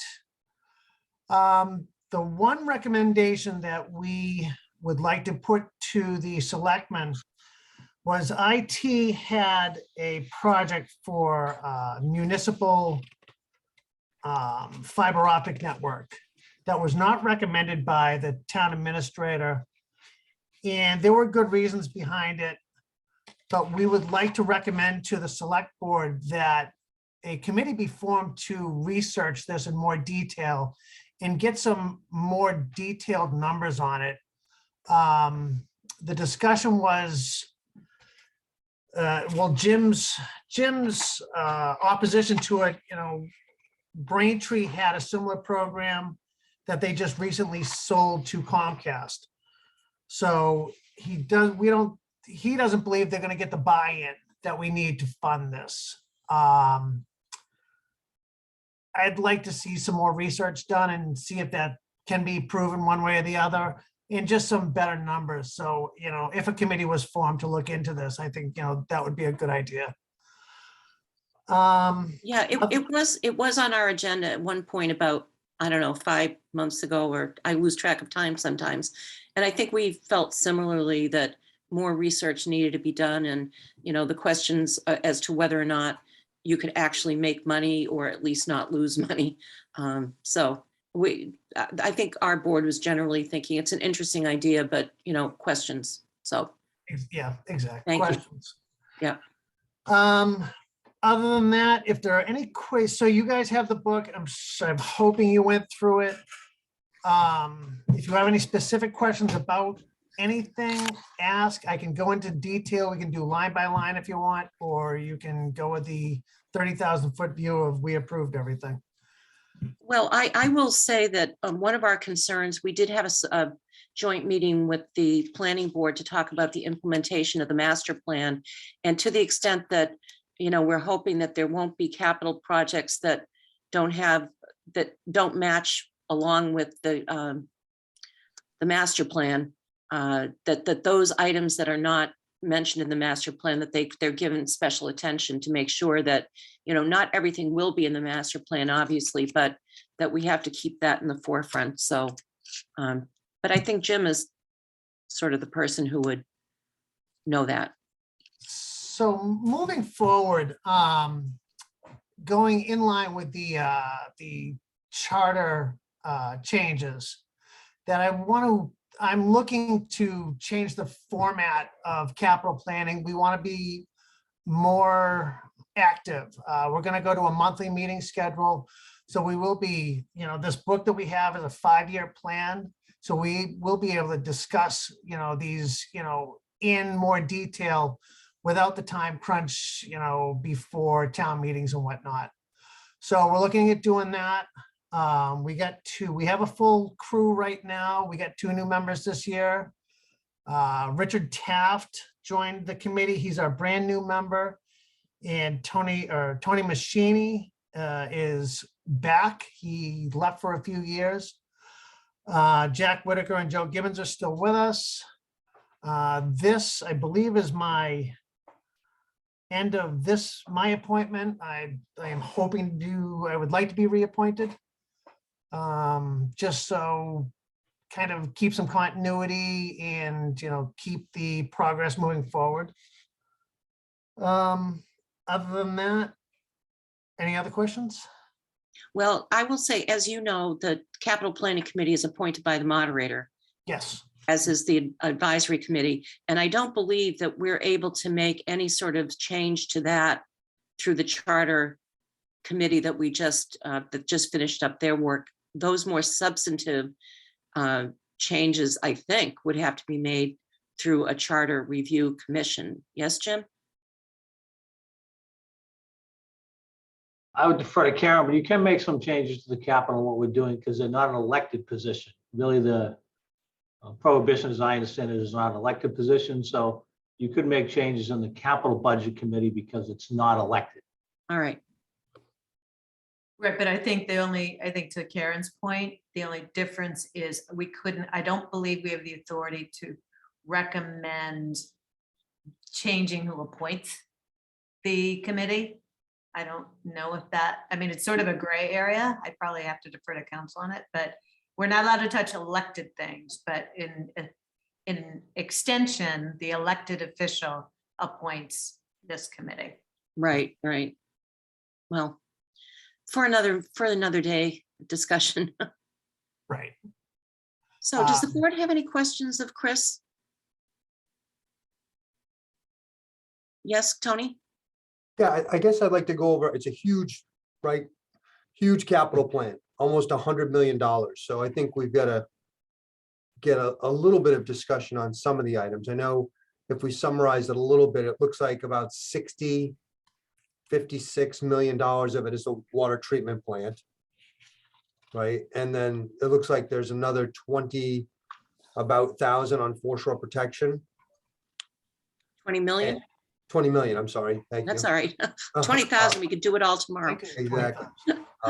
Actually, it looks like more than that, maybe 25 plus for that. How much of those are FEMA? I see the bottom 4 are FEMA. That's $16 million and the $7 million.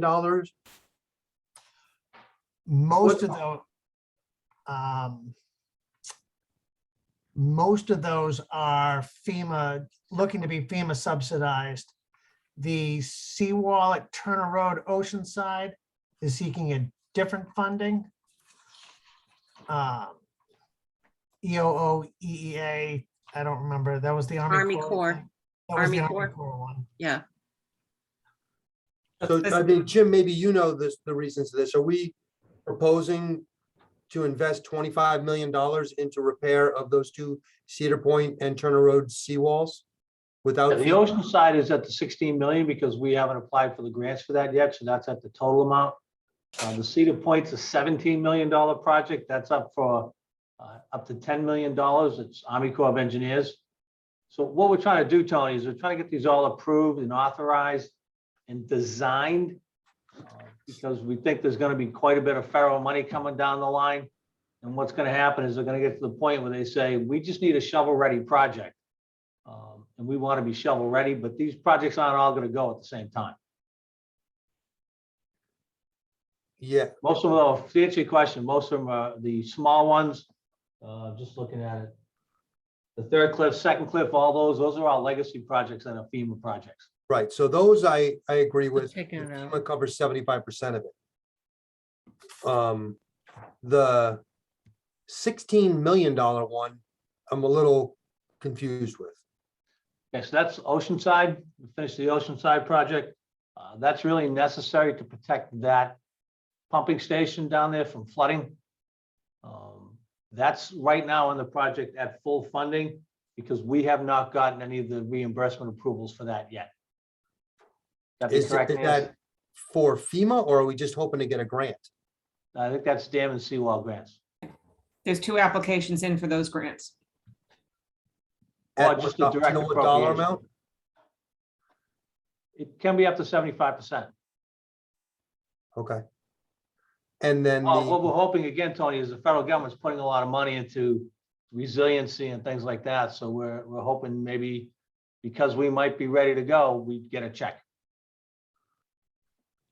right, I understand that, but as soon as we approve it and authorize it, and there's $25 million worth of borrowing available, then that project is gonna proceed. And we haven't spent $25 million in seawalls in a long time. So, They're not going to be ready to go at the same time, and I don't think we'd approve them all at the same time. They're going to be either one of different the two. timing. Again, what we're trying to do is get ready, get them all approved, get them in the pipeline, and then be ready to grab that federal money when it comes available. Because I know the state's going to be at some point looking around saying, we have to spend this money. Who's ready for it? Okay, I understand that. I'm just concerned that I mean, I guess I would support some of this if we knew we were getting 75% of it funded from a federal grant, but not, I mean, this is the full cost of the project. Yeah, I don't think we'd go forward with it, Tony, if you had to fund the whole freight. I don't think we'd do that. Well, it's like a school project. You have to authorize the full amount and then deduct whatever you get back for grants. Yeah, this is just the first time we've discussed it, so. I don't know, how's the rest of the board feel about that? Well, I personally feel like it's the first time we've had the possibility that the federal government is going to come through with a lot of money.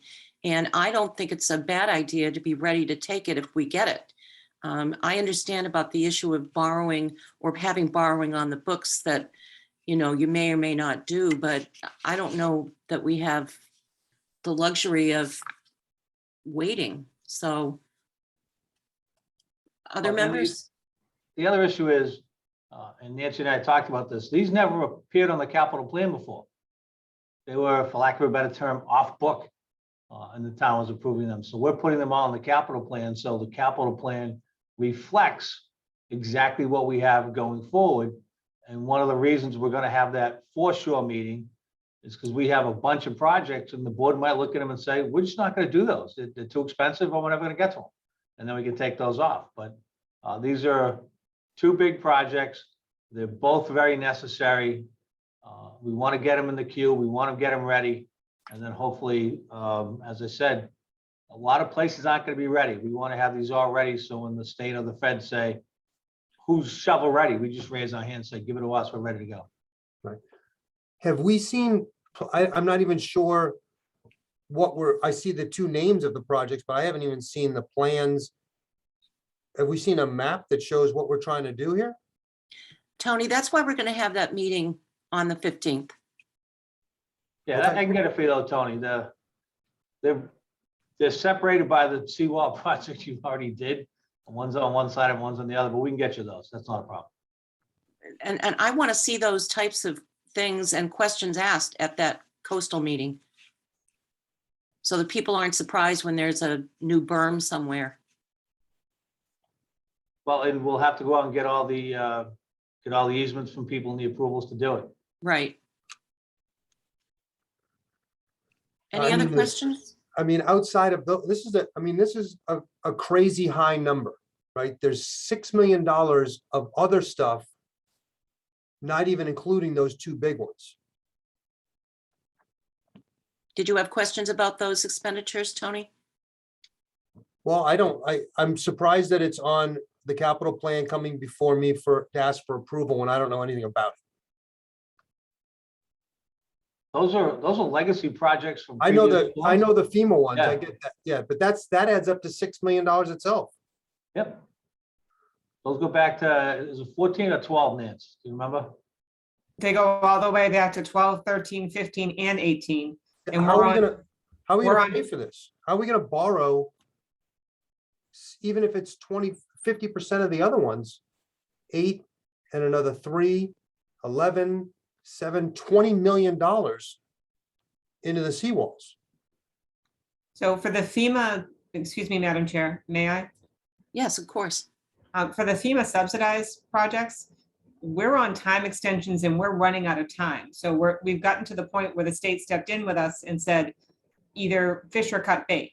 So if we're not going to do this work, then that's fine, but we need to then say, we're not going to do this work. We are spending hundreds of thousands of dollars in design and engineering to get these projects so that we can put them out to bid. Now we need the funding to put them out to bid.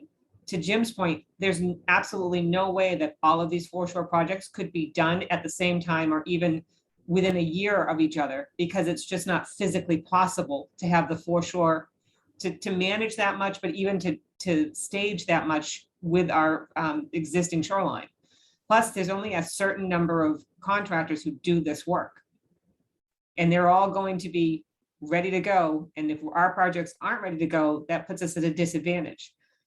I am as concerned as you are about having this much debt on the books for foreshore, but I'm also concerned with FEMA walking away from these projects saying, you haven't done it, you haven't appropriated the funds. We don't have a leg to stand on to fight anymore when it's from 9 years prior. I completely understand the FEMA ones, right? Just the FEMA ones alone is our largest investment in seawalls in 20 years. The $6 million there. And on top of that, there's another 25 million. The Army Corps of Engineers project for Cedar Point, that has been a feasibility study since 2018, a joint feasibility study with the Army Corps.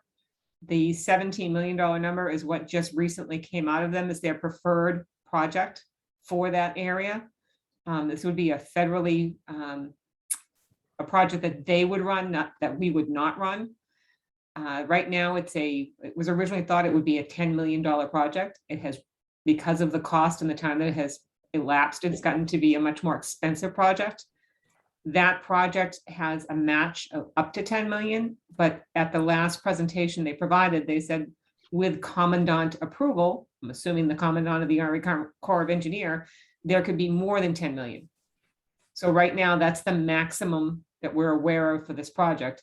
We would hope that there would be more, and Army Corps of Engineers is one of the federal agencies that's going to get additional funding from the infrastructure bill. The 16 million, if Kevin was here tonight, he would tell you that they've already filed 2 applications. The $10 million we did in Oceanside before, we got $6 million in grants and ended up borrowing $4 million. So we did very well on Seawall and Dam Repair Fund on the Oceanside Seawall project before. Right, but you've already taken $10 million off the Army Corps of Engineers. Right, it's only on the plan for what would be our portion. Hopefully, right? We haven't got a $10 million grant yet. Well, we wouldn't be able to move forward with 7 million. We would need 17 to do that project. Okay, I mean, I mean, I I'm just agree with shocked. Tony. I think it's got to be crystal clear what we're asking for because I think it's going to be a challenge at town meeting. Yeah. Is this gonna be an override? How are we gonna pay for this? It has to be very carefully structured as it gets borrowed going forward. It's really gonna depend on how the money comes in, Tony, how we're gonna do it. Well, even our portion, how are we paying for the $6 million in debt for the FEMA projects? Well, depending, as they come forward, we may be able to pick some of those smaller ones off with free cash or with available funds and rescind the borrowing, depending on when the construction bid goes out. Like I said, none of these are at the level where we're going to be issuing construction documents immediately. So far, we've only been able to pick off 2 of the FEMA legacy projects, the Egypt berm and the one that you awarded at the last meeting, or the outfall. No, I understand that. All right, I'm gonna stop for a minute and see what the rest of the board thinks. Well, if I could make a suggestion, it's only a suggestion, since it seems to me as though these are the very types of questions that we'd want to be asking on March 15th. And one of the reasons to invite everyone who has any interest in this is so that everyone can see that it's a daunting number in terms of foreshore protection and, you know, our beaches and coastal resiliency and all of the questions and the legacy projects that maybe we have to look at them again and say, you know what, we're not going to do that. Even if there is FEMA funding, we may have to walk away from it. But I think these are all really important questions. And I want to be sure that the public understands too, that if you're at Cedar Point, there are beaches up and down our coast that also need, you know, work. So if I could ask the board, I don't think we're voting this tonight. So if we could have that larger meeting in 2 weeks or however, 3 weeks, would that be satisfactory to the board? No, If we're not voting it tonight. yeah. So I think there's time for more questions that are detailed like this. That's fine, but I think for the public as well, we should, I'm obviously missing a page because I do not have the numbers that Tony is referring to in my capital book. So I would love if Chris could go through and just summarize the total by category. So I know we've got, you know, at the top, we've got the general fund, we've got recreational, we've got sewer enterprise, transfer. I'm just curious, I know my list is not all inclusive because the foreshore numbers I have on here are not even close to what Tony's talking about. I can run through it quick. So the general fund is 33,866,000. And the sewer enterprise fund is 4.7 million. And the water enterprise fund is 57.8 million. And then waterways is 300,000. And Madam Chair, it's tab 5 in your books. Thank you. Yeah, it's not, I'm missing a page.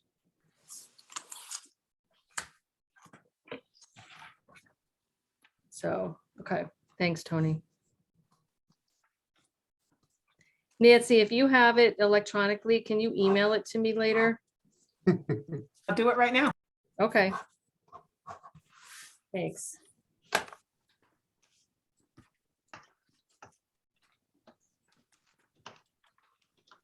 So what would the board like to do tonight? Do you want to go through this?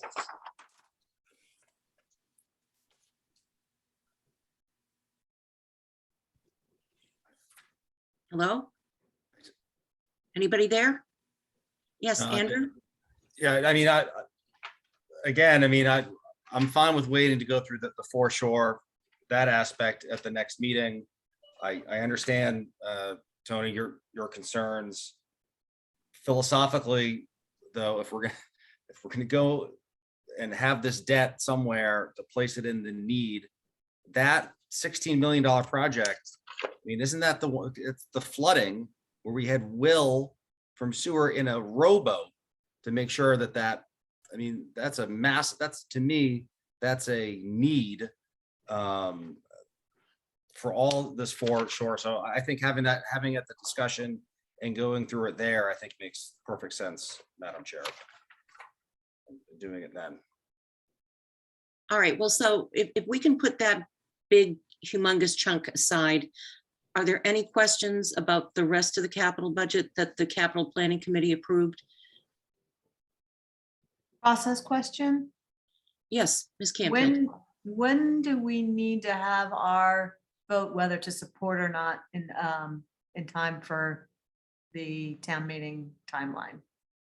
I should have that. I don't have it in front of me. Madam Chair, it's on your March 1st agenda. It is Okay, on March 1st, so that's before that's- we have the opportunity to have that conversation. yeah. Can we postpone that vote until that evening, or is that too much? To the 15th? Advisory committee is voting on the March 3rd. Your warrant, it was planned to be posted on the 15th. Oh, okay.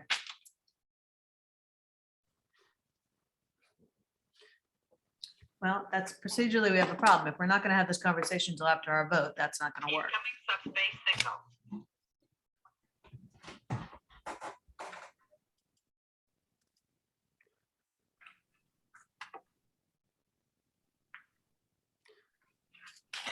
Ms. Conley, do you want to move the meeting from the 15th to the 1st?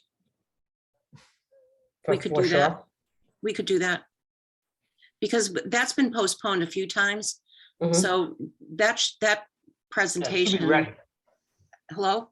It should be ready because we've already Yeah, had that many plans. It's several times. supposedly been ready for a while, but it was one of those things that for various reasons we put it off.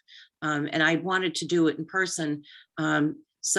And it would be my hope that we'd be back in person on the 1st anyway, our next meeting. So if we want to do it then, that's perfectly fine with me. Okay, I'll work on that tomorrow, getting a location. All right, speaking thank you. with, Mr. Cafferty and Mr. Boyd. That would be appreciated. The two other big ticket items here are the $1 million, $1.1 million townwide facility plan. And when it says year 2, does that mean we've already, what does that mean, Nancy, year 2? So this is the 20-year maintenance plan that we was generated from the townwide facilities plan that covered 25 buildings. Year 1 we did last year was 144,000. This is year 2. In the detail in your book, and I can email it to you as well. It lists all the different buildings and the amount of money and what specifically we're doing at each building. So this isn't the plan, this is actually action items. Yeah, this is actual work. Okay, great. And then the other one is the roof, $1 million roof on the high school. And that one's going for MSBA. Excuse me, the school department's filing an MSBA statement of interest for the accelerated repair program. So we can hopefully get somewhere in the 40% range reimbursed. And that's why Jenkins was not recommended, because the roof is too young. But the townwide facilities plan has over $80,000 in funds specifically for Jenkins roof, so they can make substantive repairs. Nancy, we generally try and keep the general fund capital plan at about the same dollar amount, and I'm guessing between like 1.5 and 2 million. Is that generally what it is every year? Yeah, we're up around 1.9 right now. So this is 1.9. If those two projects are 2 million too alone, how do we get to 1.9? I'm talking about the debt service budget that's non-debt exclusion, that's part of the general fund budget. You're talking about just the borrowing aspect. Yes, sorry. That's my fault.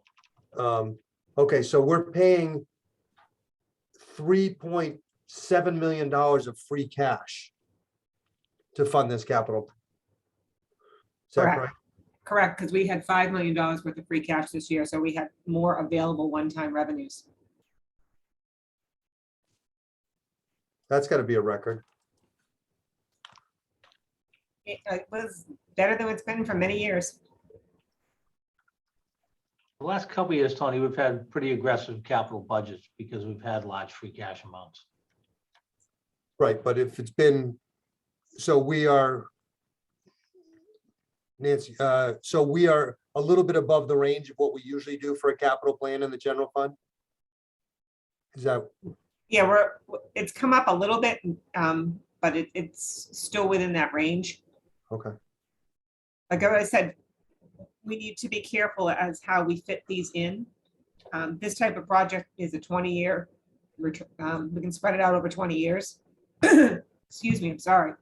So that gives us a more flexibility than some of the other projects like designs that are only have a 5-year borrowing, or equipment that really only has a 5-year borrow. We try to avoid those when possible. well, you're talking about, I'm taking the foreshore ones out of there. Yeah, the foreshore ones are going to be peppered in.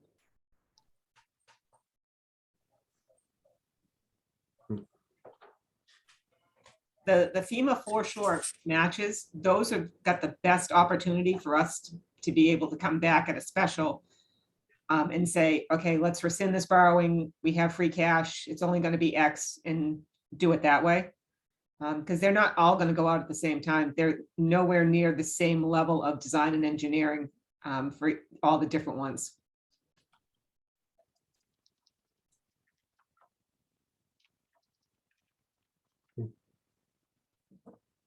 Okay. Any other questions? Tony?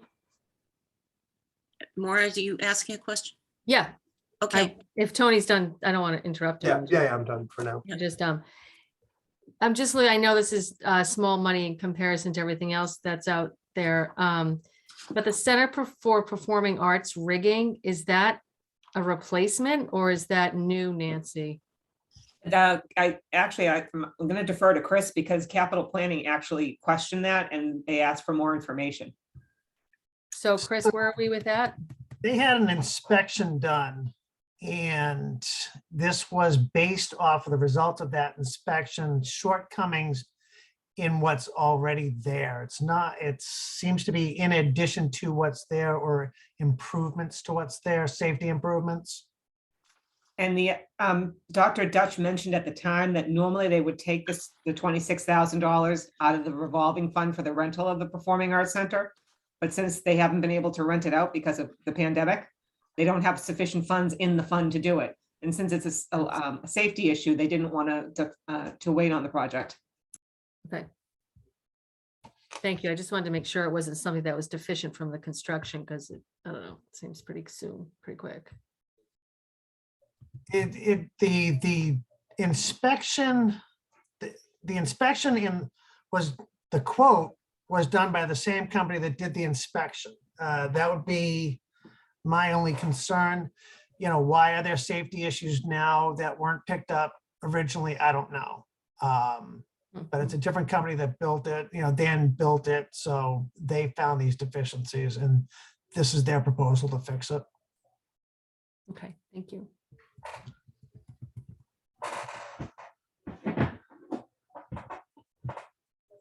Maura, anything else? Nope, thank you. Okay. Tony, I'm sorry, Andrew, you have anything you want to ask? Okay. Karen Canfield? No. All right. Well, we will definitely make every effort to move the foreshore / seawall / 30 million whatever issue to March 1st in hopes that we can at least decide how we want to vote on, especially that part of this budget.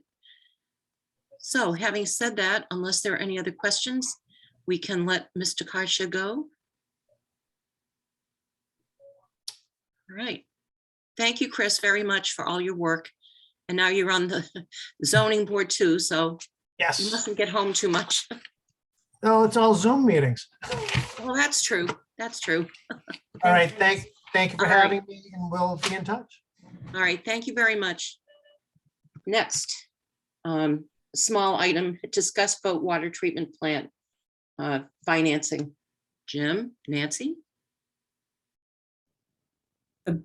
This is the one piece of the capital plan that we're going to ask you to vote only because if this project, if you vote tonight to have this project move forward at the annual town meeting, there's a lot of education and information that we need to generate. So I don't know why I've decided to become a frog, but I do apologize. That's all right. So your agenda lists a whole bunch of items. really just boils down to a couple of votes, depending on what the board's pleasure is. And the first is, does the board want to put the $50 million water treatment plant on the April town meeting?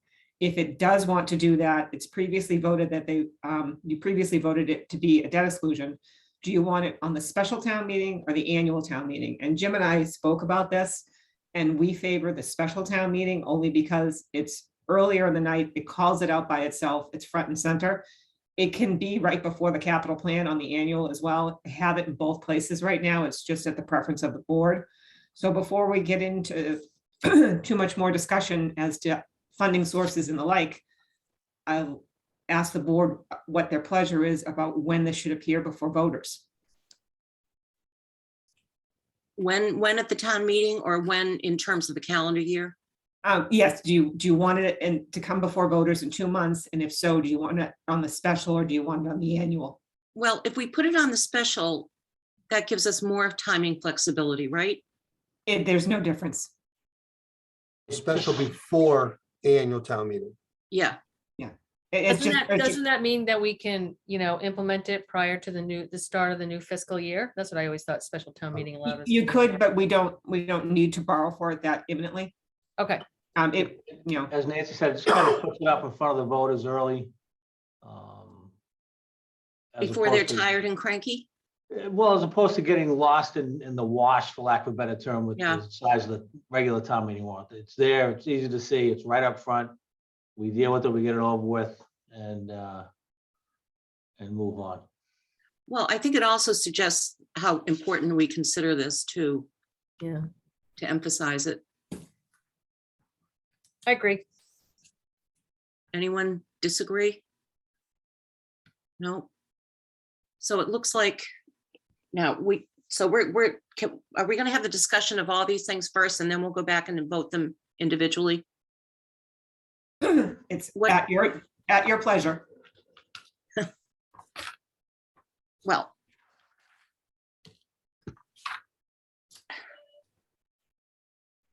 I would just do them one at a time, just so we don't lose track of where we are and what we're working on. all right. So number one is discuss vote placing $50 million project before voters at the April 2022 town meeting. Do we want to take a vote on that? Do you want me to do the motion? Yeah, please. Move that the select board put the following article on the April 11th, 2022 special town meeting warrant for a $50 million water treatment facility and SCADA system, subject to any language revisions made by town council and or bond council. Second? Second by Ms. Canfield. Roll call vote, please. Ms. Conley, Yes. Ms. Canfield, Yes. Mr. Goodrich, Yes. Ms. Curran, Yes. Mr. Vignani. Yes. My question is that using ARPA funds or with no, That's without the that's ARPA funds? that's I got that next. yet. We're not there yet. Okay. I'm looking at the background information to guide me on this. So the second was to discuss, vote, put article in special town meeting or annual town meeting, which I think Andrew's motion just covered, that we've agreed to put it in the special town meeting at the annual town meeting. So I think number two under the discussion is we've done it. The next question, discuss, vote to use available estimated Plymouth County and Commonwealth of Mass ARPA funds to reduce the impact of the $50 million project. I think the idea there is that we would use all of the money that we get to reduce the cost of this project. So I think the question is the board all right with that? Or does the board want to potentially spread that money out? I think Mr. Boudreau's feeling is, and Nancy's feeling is, we should probably use all of it. I hope I'm not misinterpreting what I think I heard before. No, our recommendation right now is that it would all go towards offsetting the cost of the water treatment plant. So I think that it's is about 5.5 million altogether between Plymouth County and what we're getting directly. And would that, Jim, have to go on the, is this just a vote of this board, or does that have to go to town meeting as well? It's in That the would- town meeting article. Sorry, It Jim. is, I'm sorry, I didn't hear. It is, We do have to include the language in the town meeting article to comply with the way the Plymouth County has set up their program. Does it okay. have to be in the article, Nancy, or just in the motion? We don't have to put the number in the article, do we? It's in the article, the number is in the motion. Bond council added it. So your article will say that we're using, just grabbing it in front of me, we're using reduced by the amount of the American Rescue Plan Act funds to Plymouth County and the Commonwealth of Mass. The actual amount that you're gonna use will be in your motion. All right. So But again, there's about just a little over 5.5 million total is what we're expecting. So we do Yes. have we do have a suggested motion in the background materials. Does someone want to read that, or do we need, did someone? I'd like to discuss first, if we could. Yes, Ms. Canfield. The original question posed was, does the board want to use all that or hold some back? My feeling is, we have roughly 5.5 million.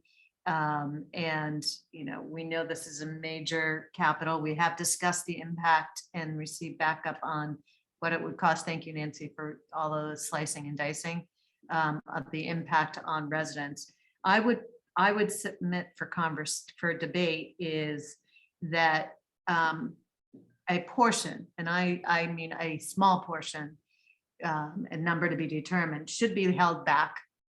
Because as Mr. Vignani often points out, this is over 3 to 5 years, the spending on this. I forget what are the distribution of ARPA funds. Or you're allowed to use it over a period of 3 to 5 years, thing like that. Doesn't have to be spent this year. By 12/31/24. 24, okay, a couple of years. That, we don't know what's coming down the pike. And there's also other things that some funding could be very useful for that are exactly what the ARPA funds are intended for. There's a whole long list of things, and we haven't had time to talk about what those other things are. So I would propose that, if we were to say, even if it's $100,000 from the 5.5 million, that the impact on residents' costs will be minuscule, and that the balance is used for this purpose. That way we have some flexibility over the next 2 years if we have, when we debate other uses for that money. And if the end result, we say, yep, this is great, we want to spend it, it'll also be, we could also have that as a secondary vote, I would think.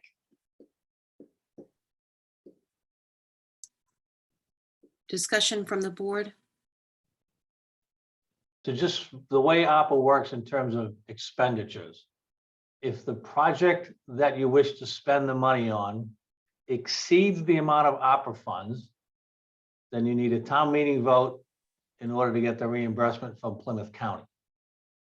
If the project is less than your ARPA funds, it only requires a vote of the Board of Selectmen. So if you wanted to use this on a project that was $1 million, doesn't require a town meeting vote, you can just spend it, it's like a grant.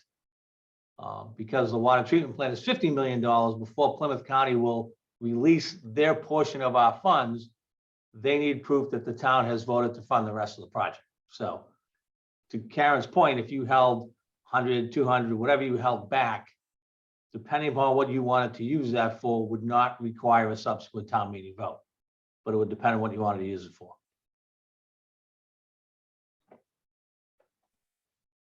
And again, water and sewer infrastructure is allowable expense. It's been a while since I've done this, Nancy, so you might have to correct me. Water and sewer infrastructure, broadband, which I don't think we qualify for, premium pay for employees who were in the pandemic, and we would have to discuss that. If you're going to keep money aside, that's one of the things you'd have to keep it aside for. And then for dealing with the effects of the pandemic, kind of a large category in terms of spending for that. Am I missing something, Nancy? No, I think you pretty much covered them all. I'm just taking a quick look. Oh, and public sector revenue loss, which we don't qualify for. Yeah, which is a really funky formula that we looked at and just said, no, it really doesn't apply to us. Right, so I think the only place that really we'd be looking at, because it would be the big umbrella, and that could be economic development, that could be, you know, a number of things that we haven't even had a chance to really dig into. So what would our options be to use just the 3.6 million, or can we pull out a number? And I would hesitate to do that only because I don't want to just pull out a number. It should be based on something. If I'm understanding your Right, ask. I don't know that's probably the mechanism, how we would, you know, do it. But I mean, if we were gonna allocate, you know, you're right. I mean, if we don't know what it's for. It's to have that conversation. But if we say, put it all towards this, then we have no options. Right, I think Karen's point is you take, I'll just throw it up, $250,000. You say, we're gonna reserve that for, you know, I think the term the board used was something that might pop up, right? Something that might come up that you say, geez, we should have some ARPA money to do that. And you put it aside. And then your motion would be to use ARPA funds, available ARPA funds, minus $250,000 to offset the cost of the water treatment plant. And then we know that 250 just kind of is there. And at some point, someone comes in and says, hey, I got an idea for the ARPA money. This is it. And then the board decides whether they want to go forward or not. That's entirely up to you. For us, it was put it all towards water and sewer infrastructure. It's easy, it's clean, it's transparent what we're spending on, who's getting it. It's going right back to the taxpayers. And to be honest, it's less work for us, not having to track all these different monies in different pots that you have, or if we set up some sort of fund that we would have to find some way to administer. That was our rationale. And as Karen said, you know, you take out a little bit of money, the impact on the taxpayer is not going to be enormous. To take out 100 or 250,000, it's not going to have a huge impact on the tax bill. But that's up to you. Anything I'm leaving out, Nancy, on why we wanted to do it all at once? I mean, you know, my point of view is that there's been a lot of asks of the citizens, and this is one instance where we have a significant amount of cash that we can apply to a project. We know what the project is, the project's moving forward. It just seems to me a one-to-one match. Yeah, Madam Chair. Yes. May Yes, of course. Karen Canfield, I like your idea, but I think about the very large cost of this project. And if these ARPA funds are coming back to us as a town, we don't have that opportunity very often to offset such a large project. So in my opinion, I think I would lean more towards putting the entire amount to this water treatment plant, because it impacts everybody in town, and it's clean, and it provides some significant relief. I mean, Nance, correct me if I'm wrong, and this is strictly a policy decision by the board, so I'm agnostic. Tell us what you want to do. But if we set aside some money and decided later we wanted to just put it all towards the treatment plan, we could take a subsequent vote and use it, correct?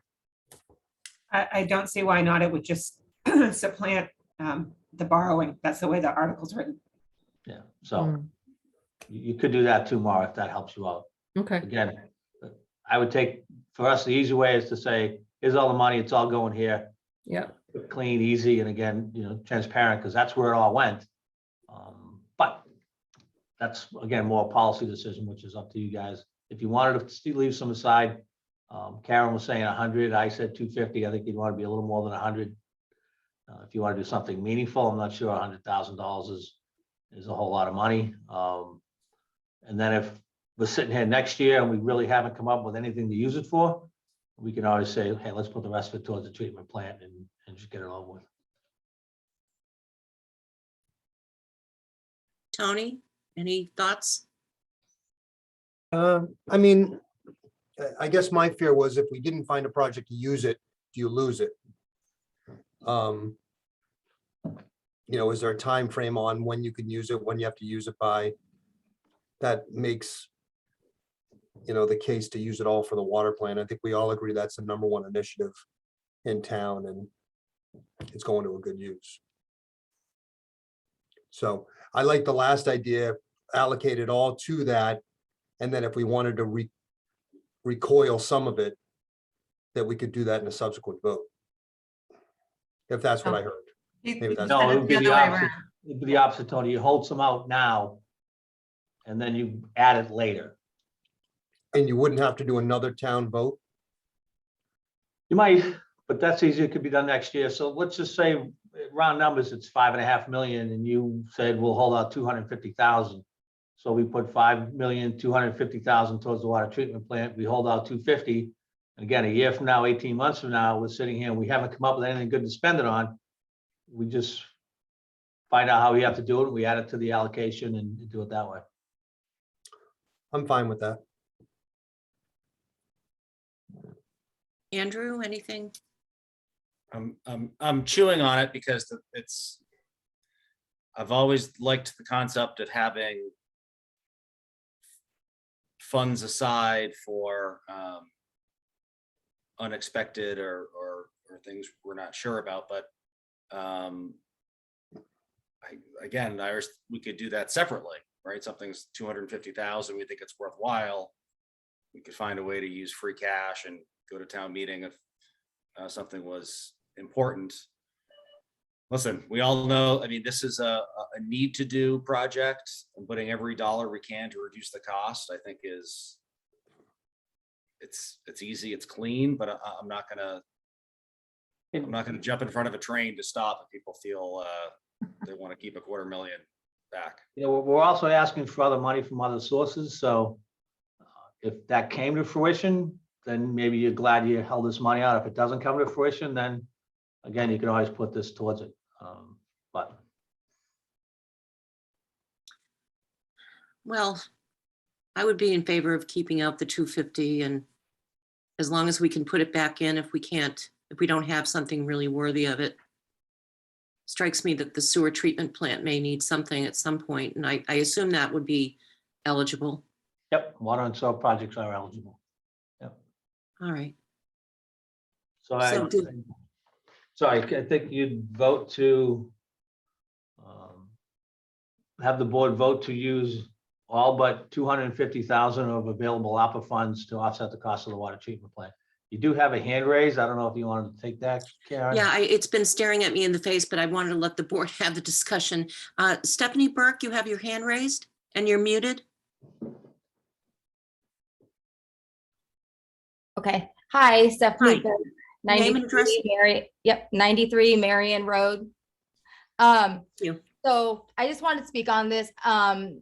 Been having meetings with some of the state reps and things about the ARPA funds and with restaurant industry in general. And I know that we're in desperate need of a water treatment plant, and you know how much water means to me. But again, I think we're months away from all the money being, even knowing where all of that money is coming from and sources being approved. And I would like to request that the board consider putting money aside for some of our small businesses who have been economically impacted by this. There are a lot of cities and towns across the state who have put money aside towards grant programs for the small businesses. And speaking of which, I know that we, with this project still being months, years out, the meals tax that could be brought in alone from restaurants would replenish, let's say, $150,000 grant program. Now, I know that we didn't get as much money as cities like Cambridge and Boston, but if you look at the percentage of their funds that they've put towards small business, we could look at putting an equal percentage towards the small businesses that need it. I know from the discussions I've had across the South Shore, people think that the suburbs are doing okay. And after meeting with state reps and talking to other restaurateurs, people had a December unlike any other. The January was awful. People did half the sales that they were expecting to do, whether it was because of losing staff and being unable to accommodate parties, having to close days. Not to mention, we have other things that are, common in the restaurant industry, but at the end of a 2-year pandemic, like Christmas Eve on a weekend, that's a 25% of your December sales. Now, I don't own a business in Scituate. I own a business in Cohasset, and I'm watching people still close their doors because at this point, we're at the tail end of this pandemic, but one bad winter storm away from somebody saying, you know what, this is it. Or one broken water heater saying, can I shell out the 10 grand to fix this, or am I done? So I'm just asking for that money to be considered putting into a program, a grant program for these small businesses to get them that buffer they need to see them through really see them through to the other side of this pandemic. And again, if we look at the money that's brought in from meals tax that we budgeted aside, $150,000 grant program, we'll see that money back before the whole water treatment plan is even approved. So again, what Mr. Boudreau said about the category that is very broad about those who have been economically impacted, you could, for example, say, let's leave X amount of percentage for those who have been economically impacted by COVID, which would leave it a very broad category that would allow people to come forward and look at suggesting use for those funds, and then it can always get thrown back into the pot. So thank you. Thank you. Jim, Nancy, to that point, you know, I'm not clear on eligibility for spending. ARPA has different rules than the Commonwealth, the Plymouth money. Is that right? I mean, at this point, if you just want to leave money out of the water treatment plant funding, just leave it out. We don't have to make a decision of where we're going to use it tonight. All right. So we can have that discussion later, and Stephanie's proposal can be part of that. All right, good. So we will, you're here at the right time, and I think we've set aside, we're talking about setting aside $250,000. How we're able to use it for a future discussion. Thank you. Anybody else? I don't see any other hands raised.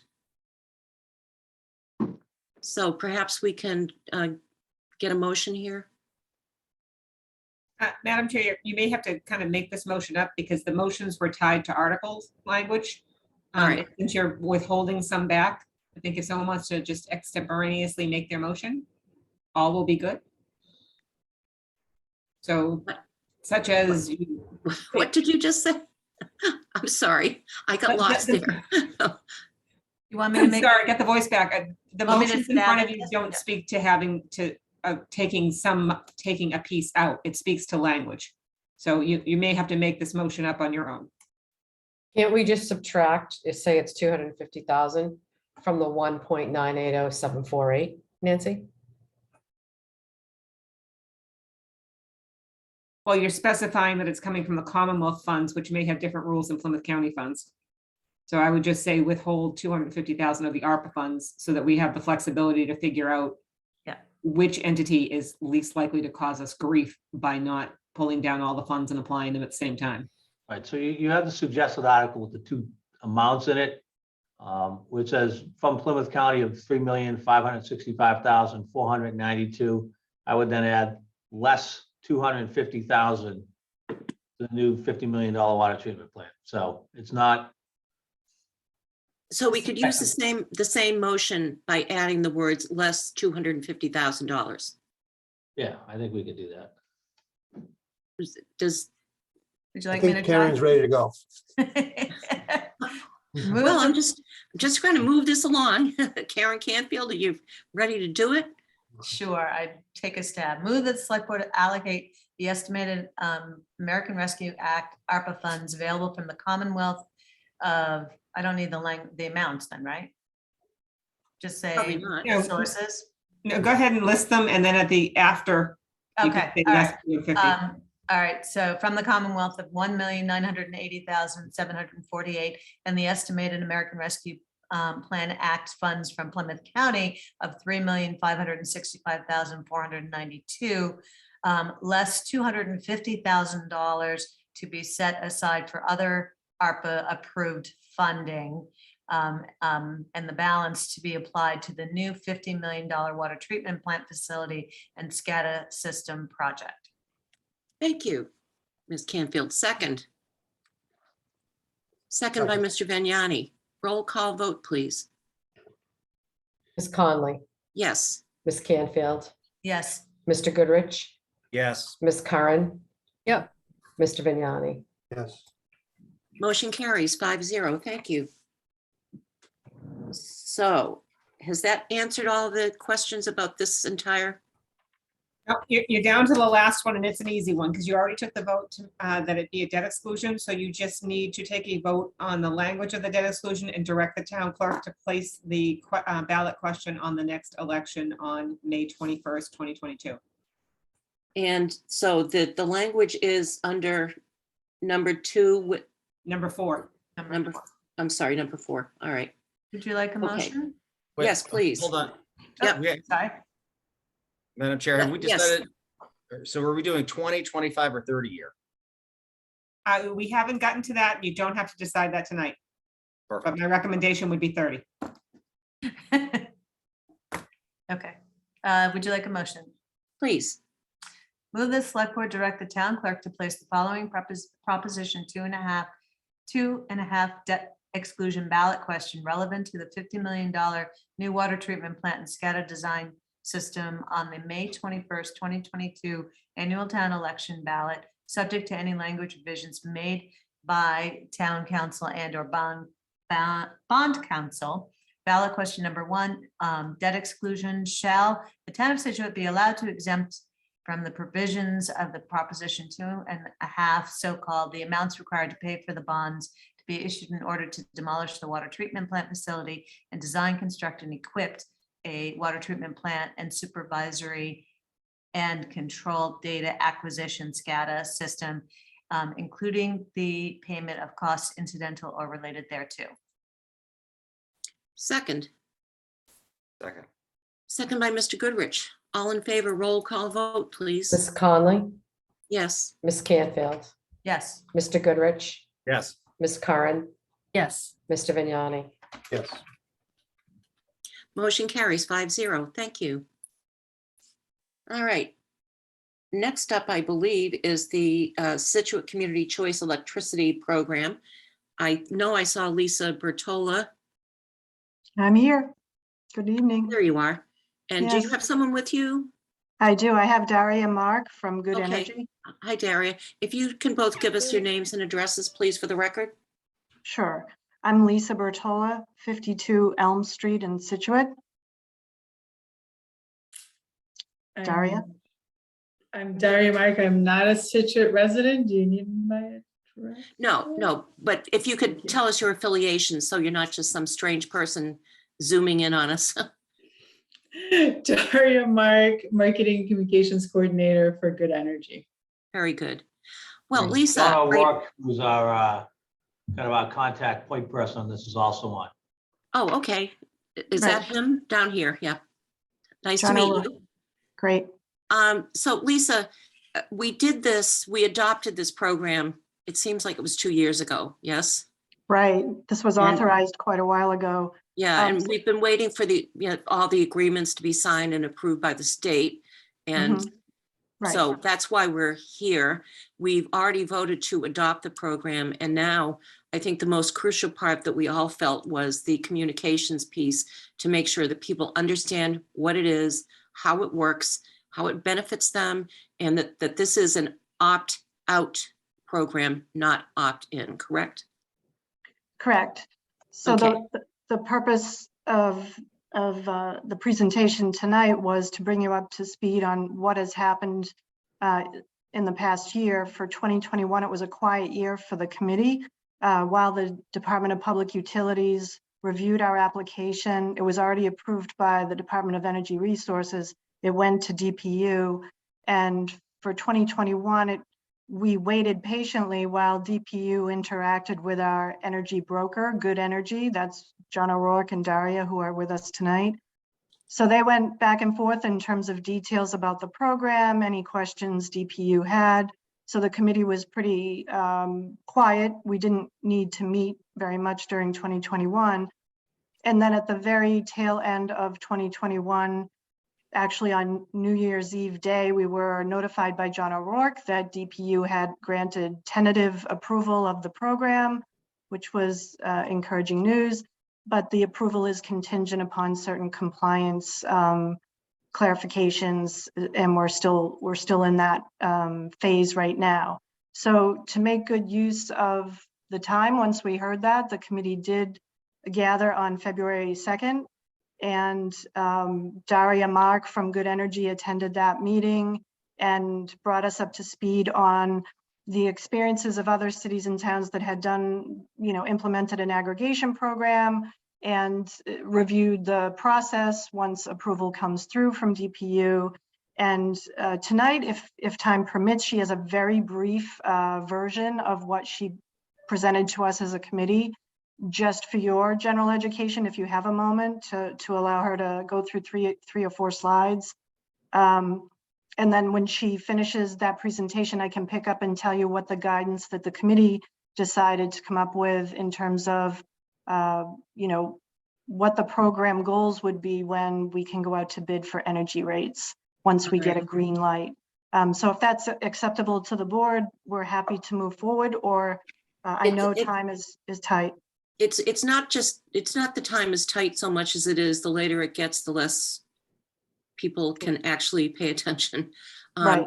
So, yeah, I think if you can, are you going to tell us what the program is because we've been through this. Yeah, we could go real quick. Daria, Yeah. I defer to you in terms of how quick.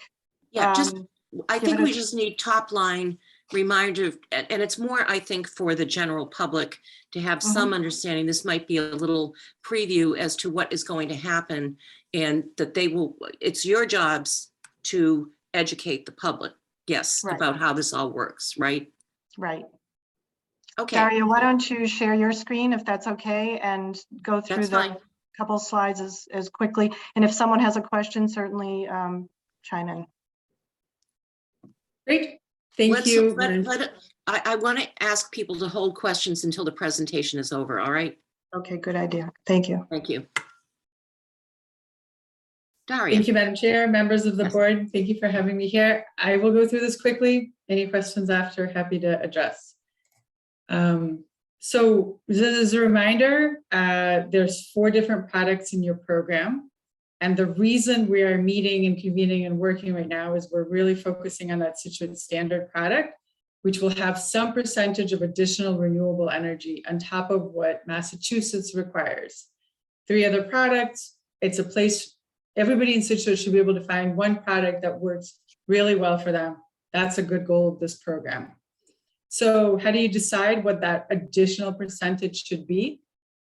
I really always want to know what other people are doing. So this is what our clients have done. I'm not going to go through all of this, but I will draw your attention that these are organized by the time they made the decision for the percentage, for that additional percentage for their program. So these are our clients, different towns and cities in Massachusetts that are doing the same exact program. This is not all of our clients. Some of our clients don't add additional renewable energy. And this is an evolution of their contracts, lightest blue to darkest blue of up to 3 contracts that communities have had. Some you'll see, like Fairhaven, are on contract number 3, but we're not adding renewable energy until the 3rd contract. Now they're adding 10%. The ones all the way to the right are the ones that we renewed last year. Bedford started their program years ago with 5%, went to 20. Gloucester started 5, went to 10 last year. Melrose started 5, went to 10 last year. Milton launched their program, not so far from you. Milton launched their program last year at 10%. And Rockland went from 5 to 10%, and Waltham, also another community that launched last year at 10%. So when I say 10%, I'm talking about Mass Class 1 renewable energy above what the state requires. So we're talking about electricity, and the guidance that Lisa will share will involve some costs. So I just wanted to give you a sense of how much does electricity cost. I don't know that people spend as much time looking at their electricity bills, especially the supply portion of their electricity bill, which is what this program would impact. So this is a chart over the last several years of how national grid rates change. You can see winter rates are the higher numbers, Summer rates are the lower numbers. So we're right now in the winter rate, it's the 14.821 cents. So this is where electricity supply is right now. And because the DPU requires me, you'll see at the end of all of our slides, it says future savings cannot be guaranteed because we do not know what future National Grid rates or Eversource rates for those who are in Eversource and in Scituate are. To give you a sense of what is it cost to add an additional renewable energy. Now, again, I can't tell you what we're adding on top of because we haven't gone out to bid and we don't know what that base price is, but this is what additional renewable energy would cost. We're making an assumption for $34. It's a pretty fair estimate for right now where the market is. Obviously, when we go to bid, we'll have a more exact number. I'm also making an assumption that you're using 600 kilowatt hours in a month. That is what Massachusetts uses as their state average for residential consumers. Obviously, if you're energy efficient, you use less. And so this is where you get the monthly and the annual numbers. So if you're going to add 5%, it's about an extra $1 than if you had added nothing. If you're adding 10%, it's about $2 extra a month and above what if you had added above what would be if you had added nothing, $3, $4, etc. And then you could see estimated cost per kilowatt hour, et cetera. That's my last slide, and I'm happy to answer questions. No, thank you.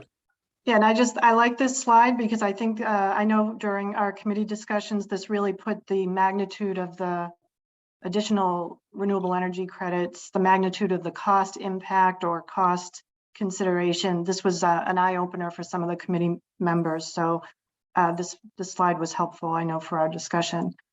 So I don't, if there are other questions, certainly Daria's available or myself. When we went through a little bit larger presentation with Daria, we had quite a bit of discussion. The minutes are being posted, and what we came to the conclusion of was that the guidance that we would like to provide the town delegate, whoever is assigned to sign the agreements when this goes out to bid and decide on the final rates. The guidance we would like to provide the town is that we go for a minimum of 10% additional renewable energy credits for that standard plan option. Again, that's just one of many options in the program. But that option, which is the default option, would include 10% additional renewable energy credits at a minimum, and perhaps more if the market is such that more additional percentage amounts could be included and still keep the standard program rate competitive compared to the basic service rate of the utility at the time, with a ½ cent margin, just in case there's a slight rounding issue or something. But generally, the guidance we came up with was to start at 10% as the minimum for that standard program option, including a 10% in addition to the state mandate, and perhaps more if the market allows additional percentage increase in Recs for that piece, and still keep the standard program cost competitive with the basic service utility rate at the time. I know that's a little bit long, and we tried as a committee to condense what that guidance, how it reads. Written out, it's not quite as confusing perhaps, but that is the guidance we hope to make clear throughout the bidding process. And I think one of the agenda items tonight is to designate either the town administrator or someone who will be the point person for when this gets launched and goes out to bid, so that they're the person that would sign on behalf of the town.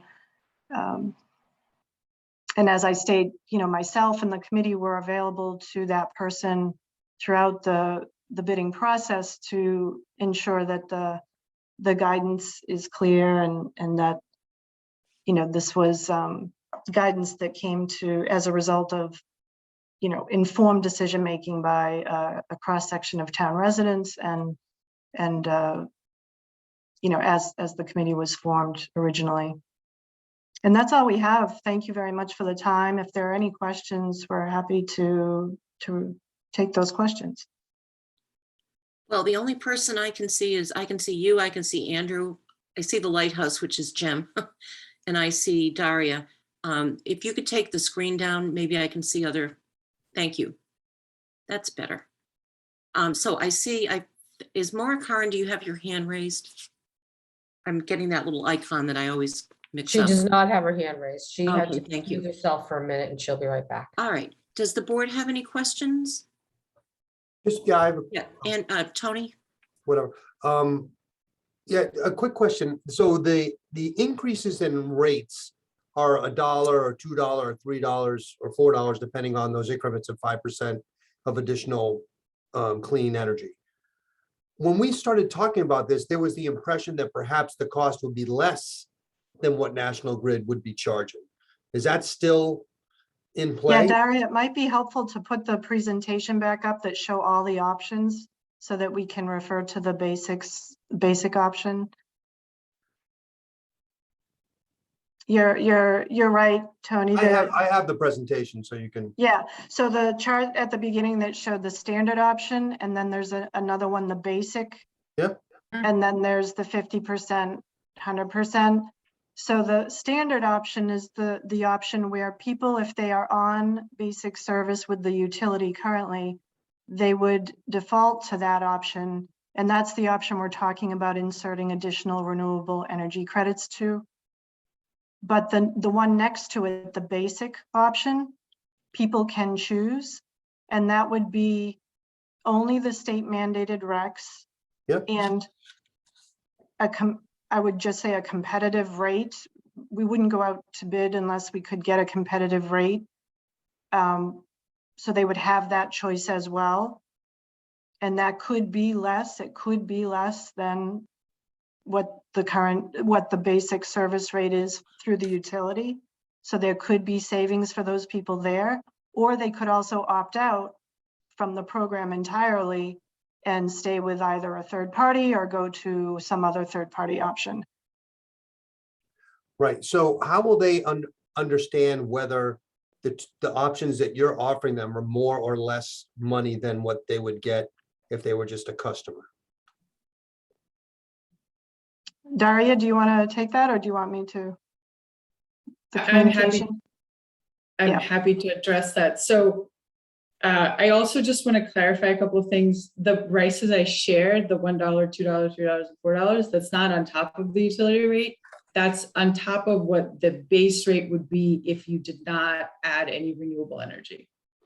So that's above the cost of that basic option, which would not add additional, just be what the state standards are. And then that's a great question of how do people decide and choose. We do a lot of outreach when we launch this program. I don't think we have time tonight and to go through the whole list. But one of the big things that we do is there's a letter that the Department of Public Utilities requires that we send to any customer who's eligible, which means haven't picked a different supplier previously. So if they're still on basic service, they get a letter, and the letter is double-sided.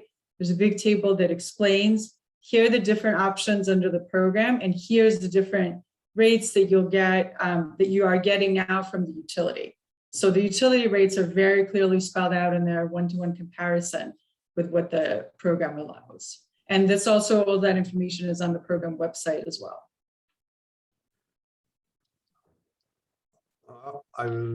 Do I understand what you just said?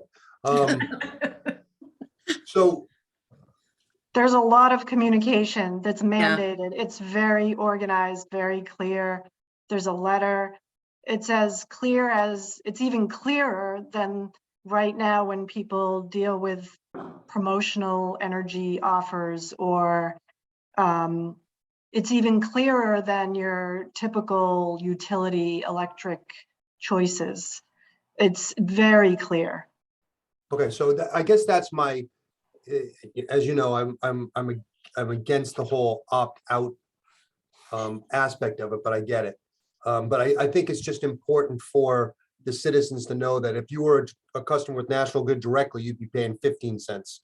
And if you come on basic one, it's 14 cents, basic 2 is 18 cents, and basic 3 is 20 cents? Is it gonna be something along those lines so that citizens are making an educated decision? Can I- Yes, Daria. Yeah. Yeah, so we, sorry, may I? Yes, yes. Thank you, Madam Chair. Yes, we absolutely want everybody to make a really educated decision about their electricity and make a choice that's right for them. The prices you quoted are quite high. I would not. I was just say making that them up. that's- Right, so theoretically, that's, there is some breakdown, yes, they are the different numbers, but I would not stand behind those. But there's lots and lots of outreach that we do. There's a community meeting, there's a postcard we send before we send the letter, and the postcard says, like, there's a program coming. There's lots of outreach that is done, and yes, as wherever we can, we place the, like, here's the comparison between what the program has and what you're currently getting with the utility, and that goes appropriate to the utility. Scituate has 2 utilities, so it would be for Eversource customers, Eversource, National Grid customers, National Grid. Okay. So I'd like to ask the question then, do you have a call line, a call center that takes customer questions, complaints? Because I doubt very much the town hall here is going to want to have to answer problems that people have with their bills, with, I thought my bill was going to go down, it went up, just, so that's my just general question. Who's holding the bag when this gets introduced? Yes. Yeah, absolutely. Absolutely. We have a toll-free number, and the supplier takes the calls that say, like, I want to enroll, I want to unenroll, I don't want to do this. And then we take general calls that ask questions about All right, good. Daria, could you just speak for a second on your experience with the call volume for other cities and towns? Yeah, happy to. I mean, it's when the letter first goes out, that's the time when you're going to get the most attention. That's also the time where we work really hard to focus all of our outreach so that people have and know where they can get the information. We want people to go to the website. It has many pages that explain what the program is and all about renewable energy and their choices and the forms, everything they need. We have, the phone numbers listed everywhere. So around that time, that letter dropping time, is when you're going to see maybe a few dozen phone calls. We also have an email that we use for support. So there's just lots of different ways that people, whatever they're more comfortable with, they can do the outreach. They can reach us as needed, and reach the supplier also as needed, because they'll be ultimately the one doing the enrollment. Andrew. So the additional costs, is that on the transmission charge, or the distribution charge, or the transition charge? I mean, there's so many different, where are we adding that in? And I'm assuming this program does also, it takes into account all those other state mandated, the electrical vehicle charge, the renewable energy charge, some of the other ones as well. So which of those buckets are we adding that additional cost in? Yeah, so if I may just change our language a little bit, we're not adding additional cost, because that makes it sound like we're going to take what people's utility rates are and then add things to it. That's not quite how these programs work. We're talking about a rate that's the supply portion. So your electricity bill, as you just described, has 2 different portions. Supply portion, which is actually one line and very small, and most people miss. But that's where the program would be making a change. And then there's delivery, which is like the distribution and it's usually lots and lots and lots of lines, which is where everybody looks and then gets confused. So don't look at the delivery portion, look at the top. Sometimes it's below, sometimes it's above, but it's supply services. And then you'll see there's a supplier listed. Who that supplier is really important. If it says National Grid or Eversource, you're on the utility. If it says something else, I don't know what you have. It's some other supplier that you've signed up with individually. So it's the supply services portion that would be different if you decided to follow through with automatic enrollment or choose a product and go with the program. Does that answer your question? It did. It made me more nervous though, Because I heard you said we're Why? not at, because we just said we're not adding costs. So let's do the 20% because that's not going to cost the end customer anything more than the 5%. Or will it be different? So there are differences in the amount of renewable energy that you're going to add. Yes, a program that adds 20% is going to cost more than at the same day when you're bidding for that electricity if you only added 5%. We make these program competitive. I showed the rate, I showed the zigzag line of the national grid, the ups and downs and ups and downs and ups and downs. You know, so our goal is to keep the program. First of all, you're getting steady rates, which is a big bonus, and you're getting that insulation from volatility. What you're seeing now with the 14.8 and 15 some cents in the utility rates. So, yeah. Oh, I agree. I'm sorry. Go ahead, Dara. I finished. yeah. So the value of that. So you know, I think the way I phrase it is like, yes, the renewable energy is an additional cost, but it's an additional cost along the base. So if you were, and I don't know what that base is because we haven't gone out to bid. You need two parts. You need the base price plus the renewable price. That gets your supply price. So that's your standard product that you're going out with. That would be for the automatic enrollment. People don't choose another one that's either less or more. And that's the part where people get tripped up, I think, when they try to think of this. We are going out to bid for two things. We're going out to bid for a basic rate, which could be competitive, better than the utility basic rate. And we're going out to bid for Regs.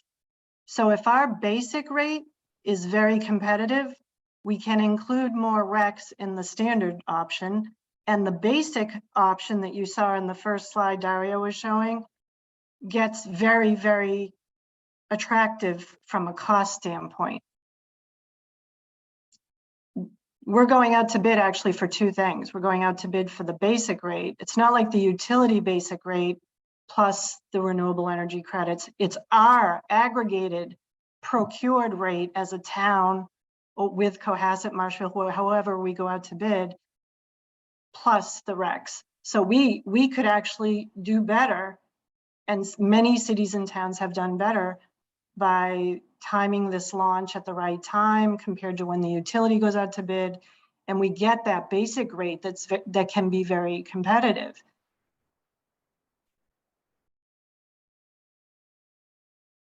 Any other questions?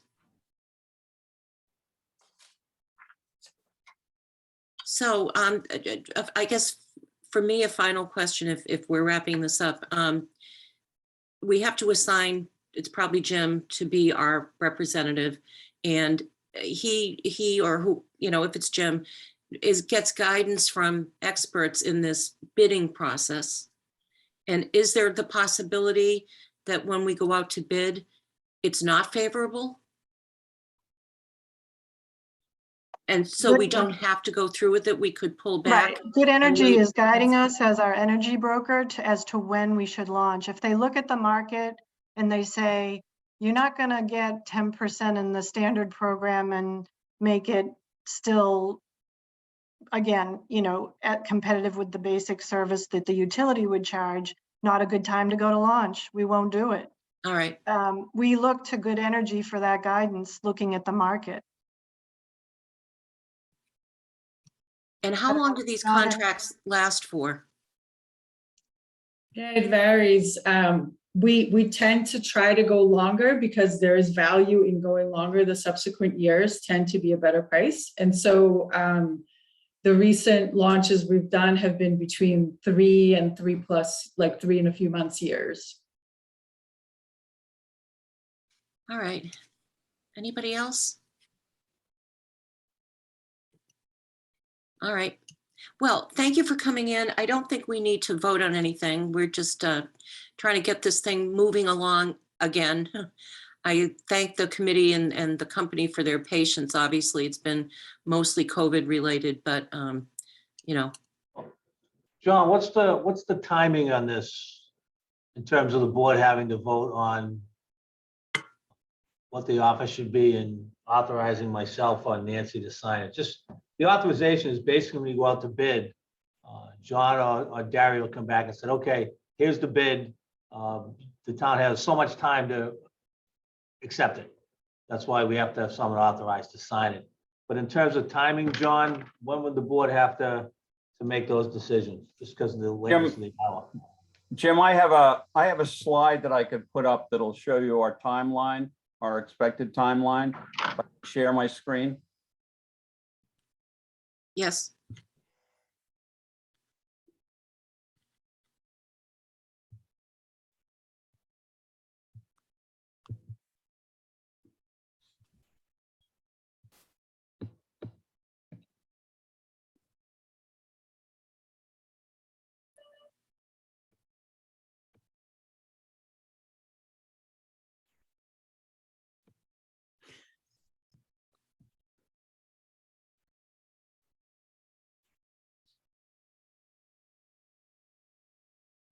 We had a meeting last week with Cohasset, Marshfield at Scituate, and we went over this timeline briefly. Essentially in March, we'd be looking to review and finalize the electricity service agreement, which is the agreement that is signed on bid day for the supply of electricity. We prepare some preliminary materials during March for review by Jim and the board and the aggregation committee.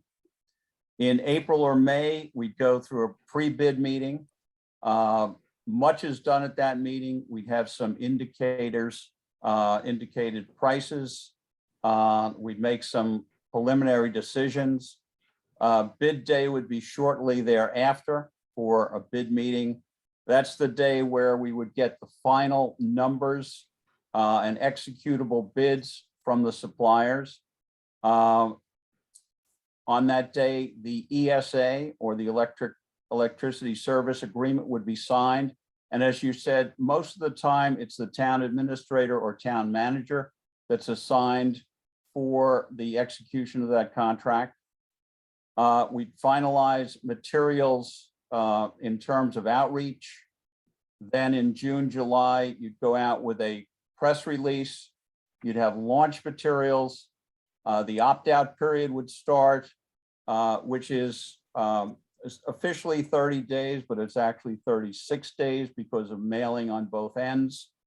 During that period, the customer notification letter goes out and it compares the rates for the aggregation with the current rates for both of your utilities. It has a lot of other information in that letter. It's a 2-page letter. That letter has to be approved by the Department of Public Utilities. We actually can't do anything without approval of the Department of Public Utilities. So it's not like we're out there on our own or you're out there on your own. We update the website for the bids, and then we start the program with a new supplier in August.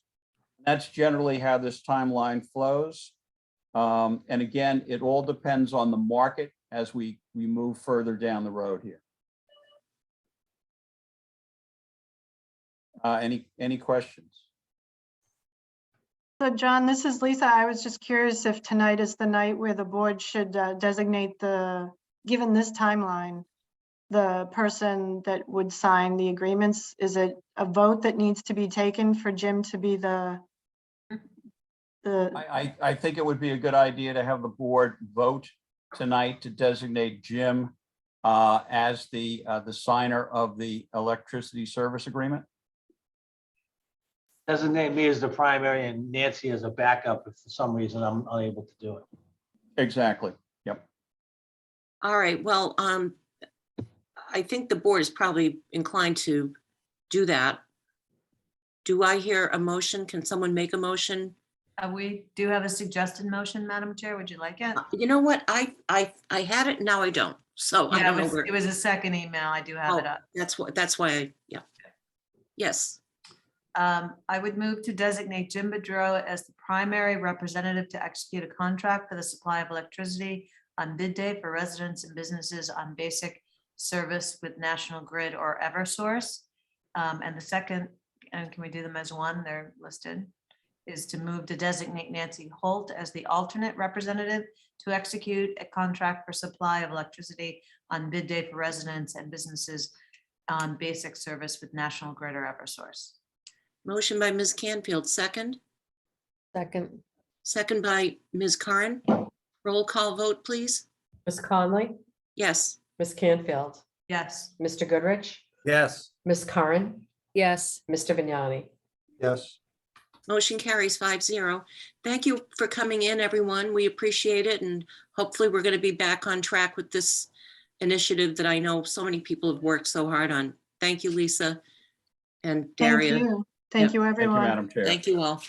Thank you for your time. Thank you, members. You. Yes, I'm Good night. sorry we were running late. A lot to cover tonight. So Night. back on my agenda. Discuss vote water offset program. I saw Becky. Hello, Hi, Becky. How are you? I'm good. How are you? Good. Great. Could you refresh my memory? I think we voted last time to implement the water rebate the water rebate program, right? Yes, the rebate program and the irrigation registration. Right. And then people had asked for some more time before voting on putting resources toward completing the offset program. Right. So that's why I'm back. So I'm not entirely sure what I think is the ask tonight. Okay. So I think Jim was going to come up with some numbers for what it might cost to hire a consultant or hire somebody part-time. And then I know at least a couple people mentioned that they had wanted to get some more information, more details about the program. I haven't heard from anybody, but kind of wanted to keep it on the radar. Okay. Well, because I think if I recall correctly, we all agreed that the other two issues were relatively simple, but that this particular part of the program is complicated and needs someone who can actually do it. So I'll just put Jim on the spot. Jim, have you been able to come up with anyone who might be able to help us with this particular part of this program? We've had some discussions, but nothing that really has gelled into something with a number. Nancy and I have discussed the number to put up at the special town meeting for the rebate program, so we can get that started. They're going to see that with 25,000, Nancy, is that correct? Yeah. In the We're special, still I kinda- have 25,000 for the consultant for this program. Oh, all right. And that's going to be at town meeting in one of the budgets, or refresh my memory, please.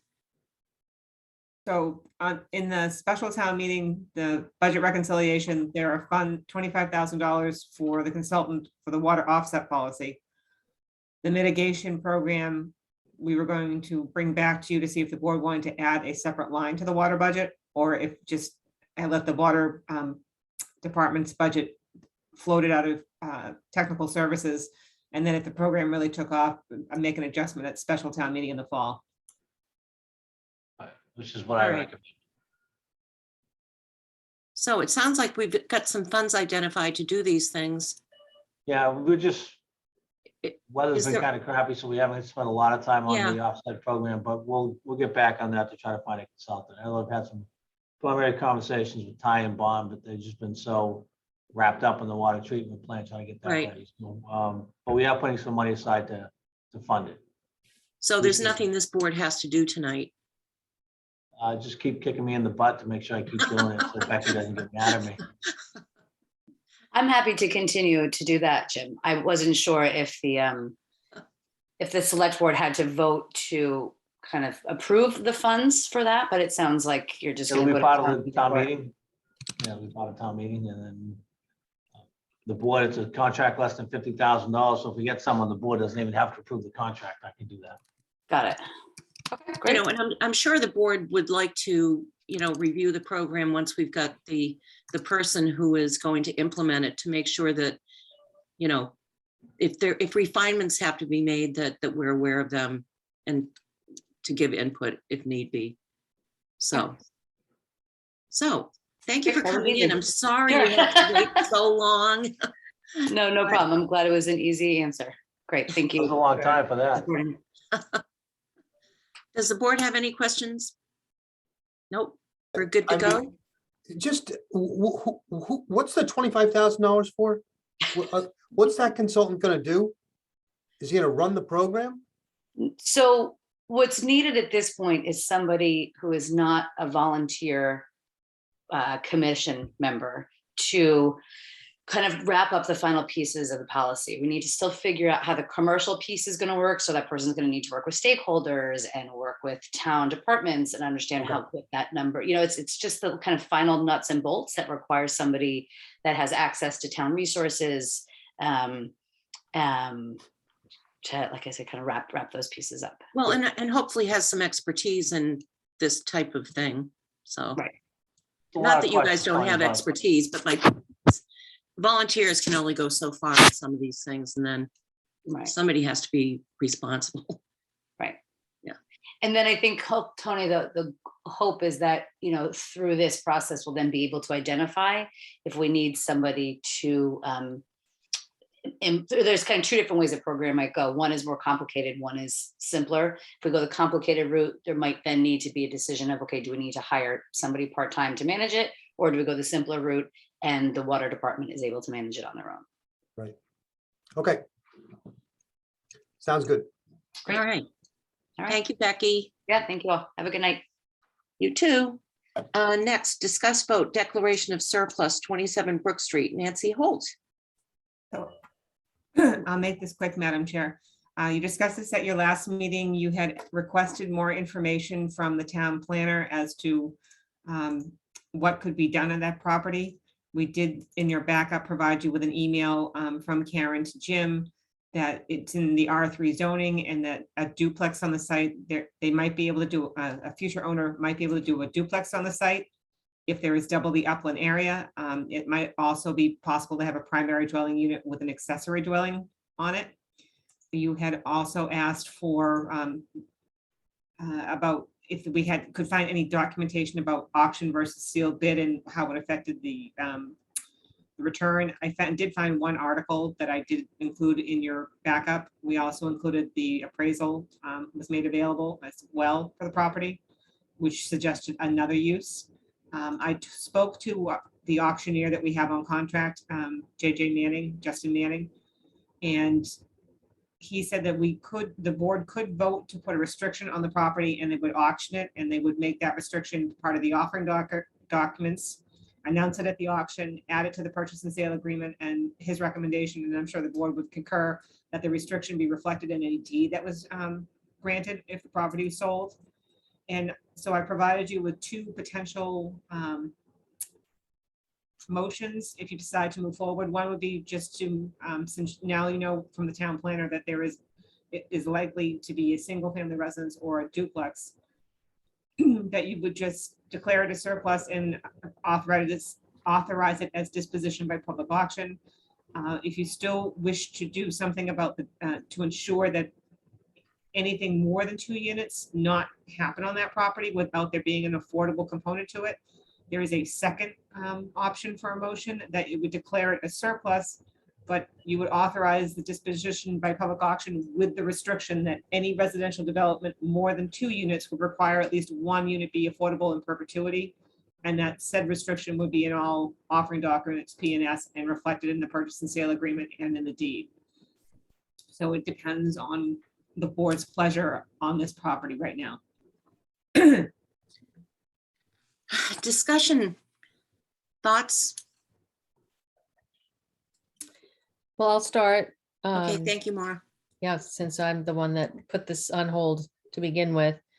And thank you, Nancy and Jim, for going back and to planning and really getting some further definition here. I for one, would like to do the residential density restriction, because I think that gives us an opportunity that should somebody come in and put in those 4 units that we are adding to our affordable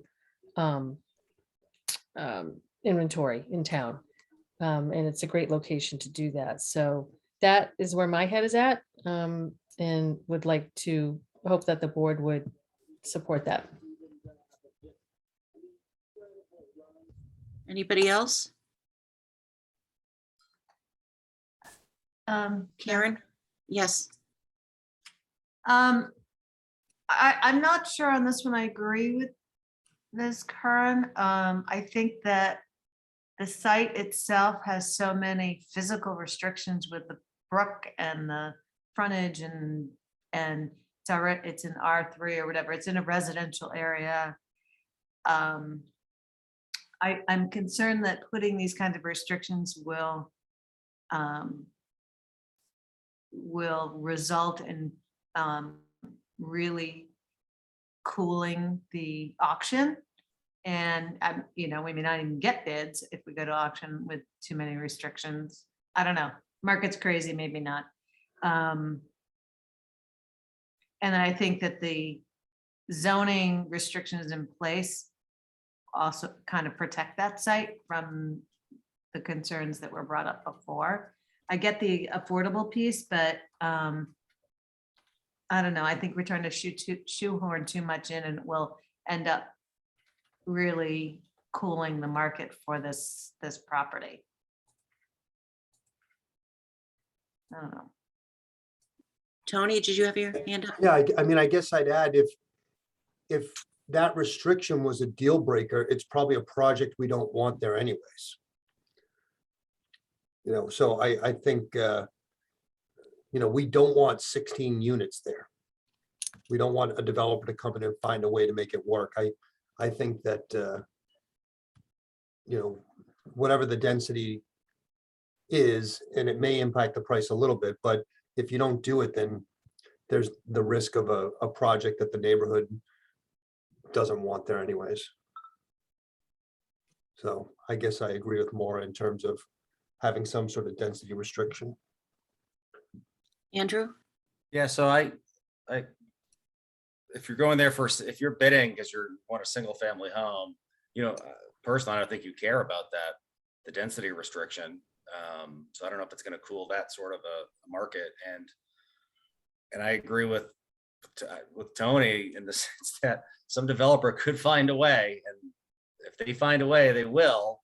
And next thing you know, you got 6 units over there.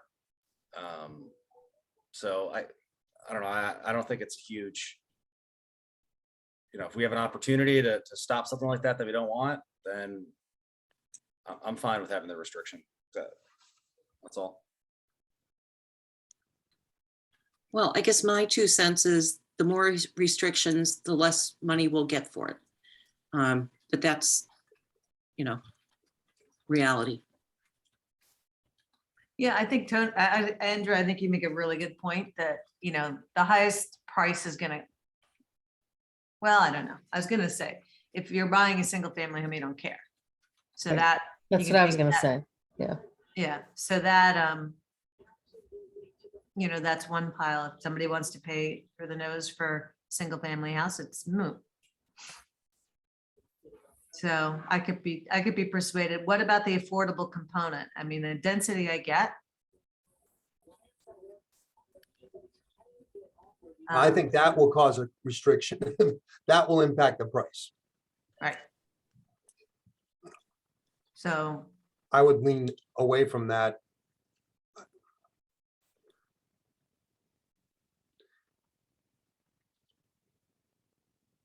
Ms. Curran, what do you, sorry, if I may, madam? Yes. But yes. I mean, he just said, well, I don't know. I'm hearing 2 different things. Maybe it's I see. because I'm tired. So there's only 2 options on the table right here. No restrictions, or if there is a unit that is built that's more than 2 units, right? That one of them, so if there's 3, one of them, or if there's 4, one of 4 is affordable. So it's, in my mind, if somebody's going to buy the property for a single residential unit, there's not going to be a restriction on the price. Right. I thought we wanted to restrict it to 2 units. So I don't want someone to put 5 units on there and make one of them affordable. Do we know that it would be possible to put 5 units there? I mean, I think to Andrew's point, Go up. who knows? Right, I mean, if Well- you could go up 35 feet in a residential area and you got your setbacks and you can, I mean, some smart developer could figure out how to, maybe there's 4 1-bedrooms in there, I don't know. I don't know, my question Well, is, can we restrict? Can we put is it spot zoning? Can we restrict density in an R3 for 1 lot, Jim? It's not zoning, that's a condition of the sale, totally different. Ah, okay. Well, I mean, I don't know if anyone's been down in Greenbush lately where the little post office is. But there's this nice, I mean, it's very nice little development. It looks like it's a few condos. And I wouldn't object to something like that, especially in the harbor, at that end of the harbor.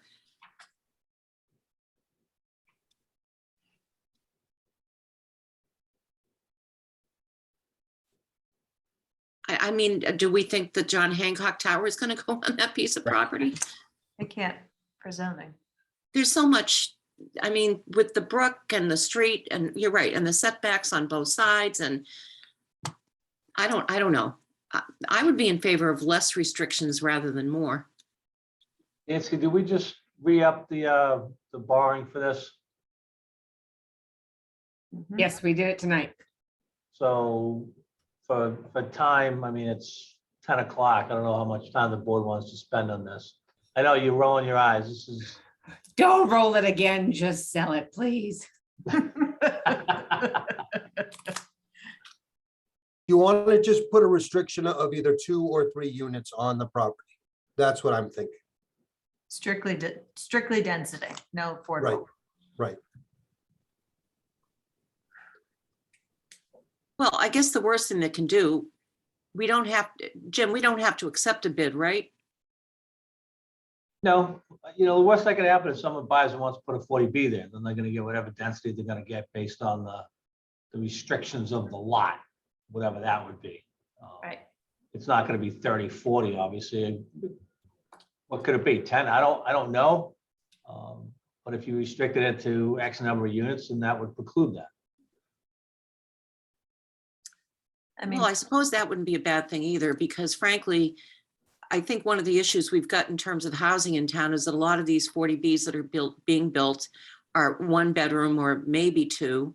Whereas if you restricted the number of units, you might get maybe a couple of 3-bedroom units, which would be nice for families, young families.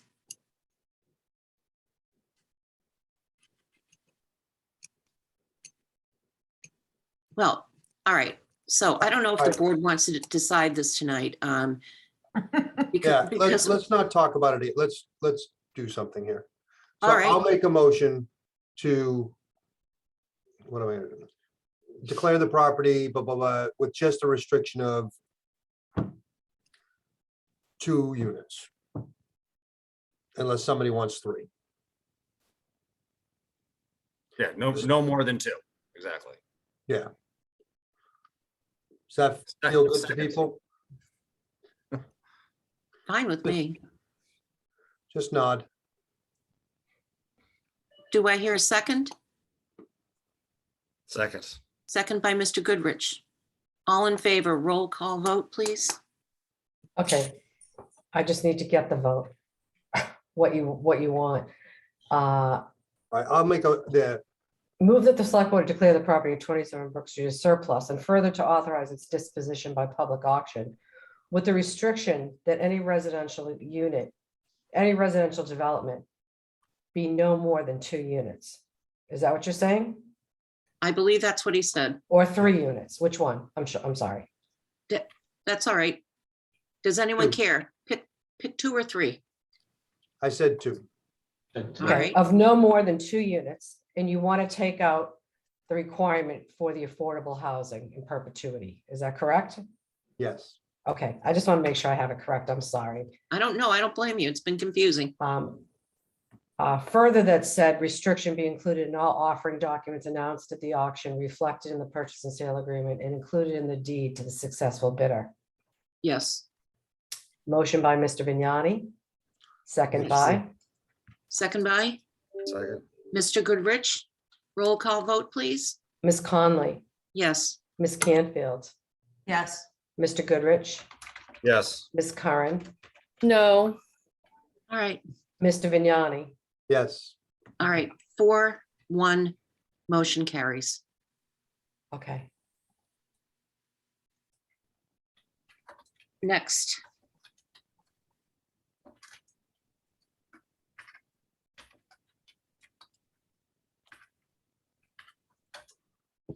Next is the wind turbine article. Thank you. Discuss vote wind turbine article for annual town meeting. Yeah, so this is just exactly what we discussed last week, 2 weeks ago. What the article looks like, it is just to authorize the board to enter into an agreement with Scituate Wind. See if the town will authorize the select board to enter into a curtailment agreement with Scituate Wind LLC, so-called the cessation of operation of the wind turbine located at 161 Driftway year-round from the hours of 11 p.m. to 6 a.m. So we've discussed this over and over and over again. Does someone want to make a motion? Or does someone, is there any discussion? Sorry, Tony. Yes. Yes. So I guess here's my question in terms of why we're putting this on there. Are we putting this on there because we want to put it before the town to have them make a decision, and we're just saying, here are the options that we think are reasonable? Either shut it off in the summer, shut it off all year round, or shut it off completely? Or are we actually putting it on there because we believe it should be shut off year round at night? So that's my dilemma. I do not believe it should be shut off year round at night, but I do believe that we have to put it before the town to make with this option available, or another option available, so that we can, get town opinion and kind of finalize whatever's going to happen with this piece of equipment. So I just my vote is going to differ depending on what the opinion of the board is and what this language means.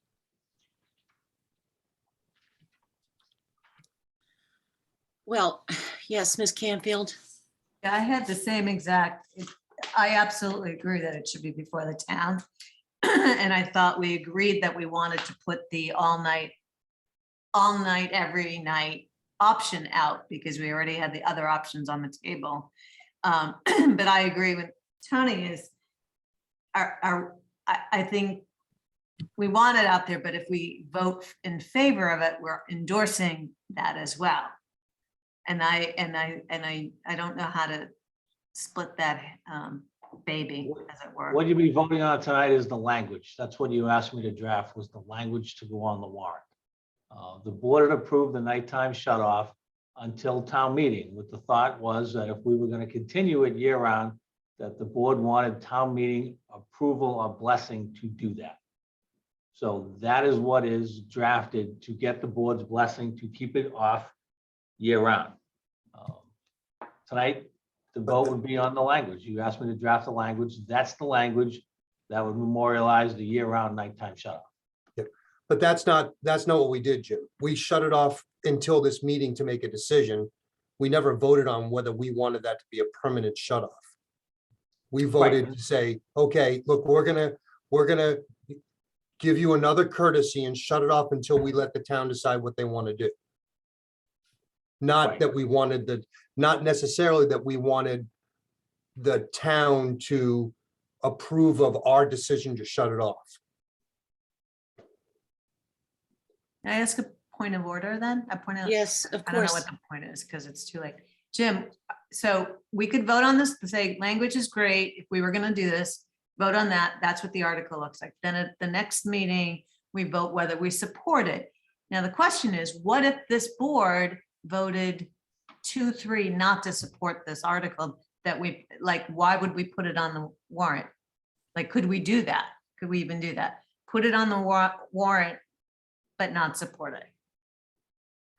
Could you?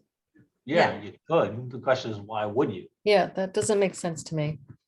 Nor me. Well- Unless you just say, hey, we said we put it forward. We don't support it, but here it is. What I'm hearing, Madam Chair, may I say something? Yes, of course. What I'm hearing Tony ask is almost for a menu, right? Tony, correct me if I'm wrong, but that's how I'm hearing you, is that he's looking for 11 to 6 all night, or is it 11 to 6 just during the summer months as previously, with the financial implications being clearly laid out to town meeting? I don't know how you do that in one article, though. You can't. You Yeah, I can't don't think you give can. people options in an article and say, vote for A, Right. B, or C. I mean, the Right. board has already shut it off in the summers without any approval from town meeting.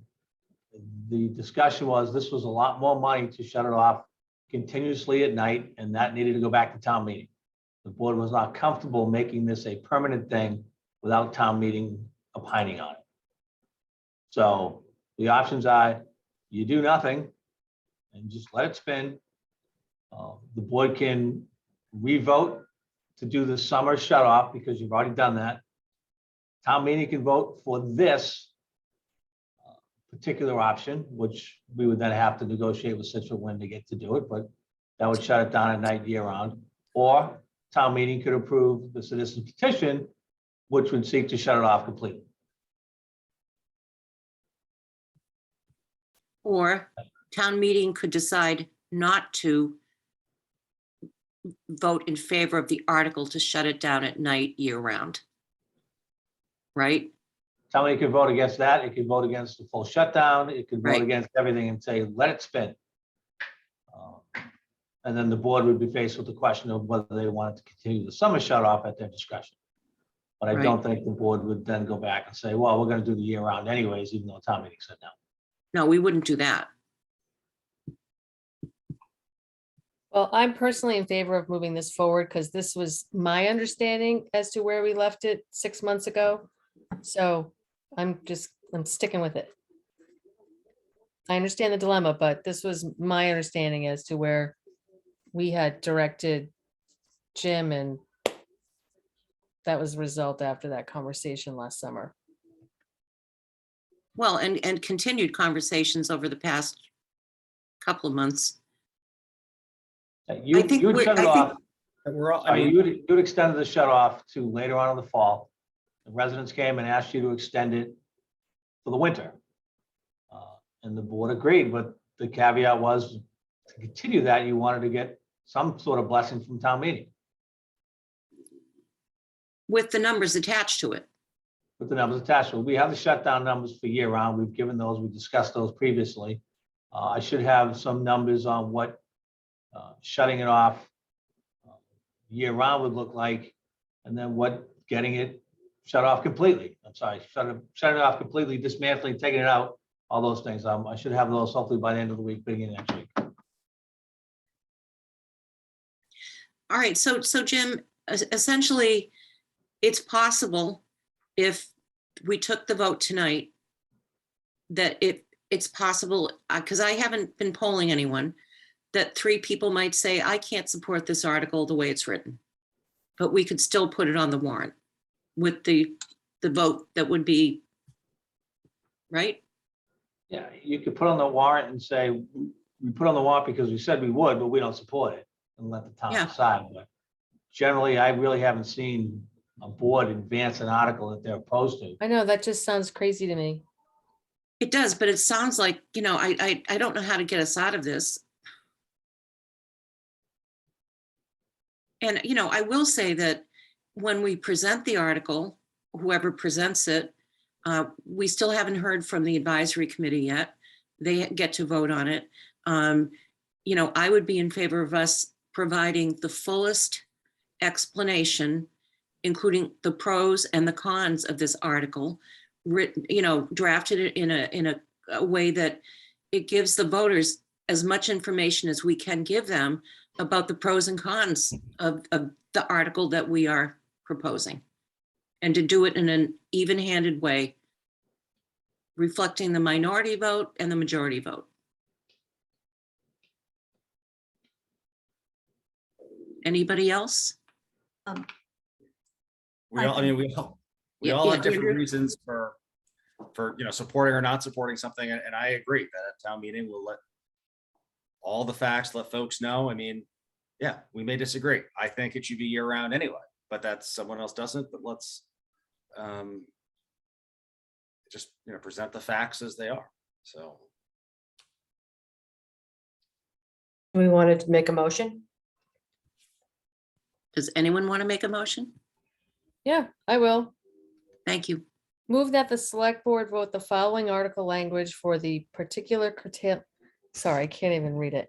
For the partial curtailment of the wind turbine to be placed on the April 11th, 2022 annual town meeting warrant to see if the town will authorize the select board to enter into a curtailment agreement with Scituate Wind LLC, so called, for the cessation of operation of the wind turbine located at 161 Driftway year-round from the hours of 11 PM to 6 AM, or take any other action relative thereto. Do I hear a second? Second. Second by Mr. Goodrich. Roll call vote, please.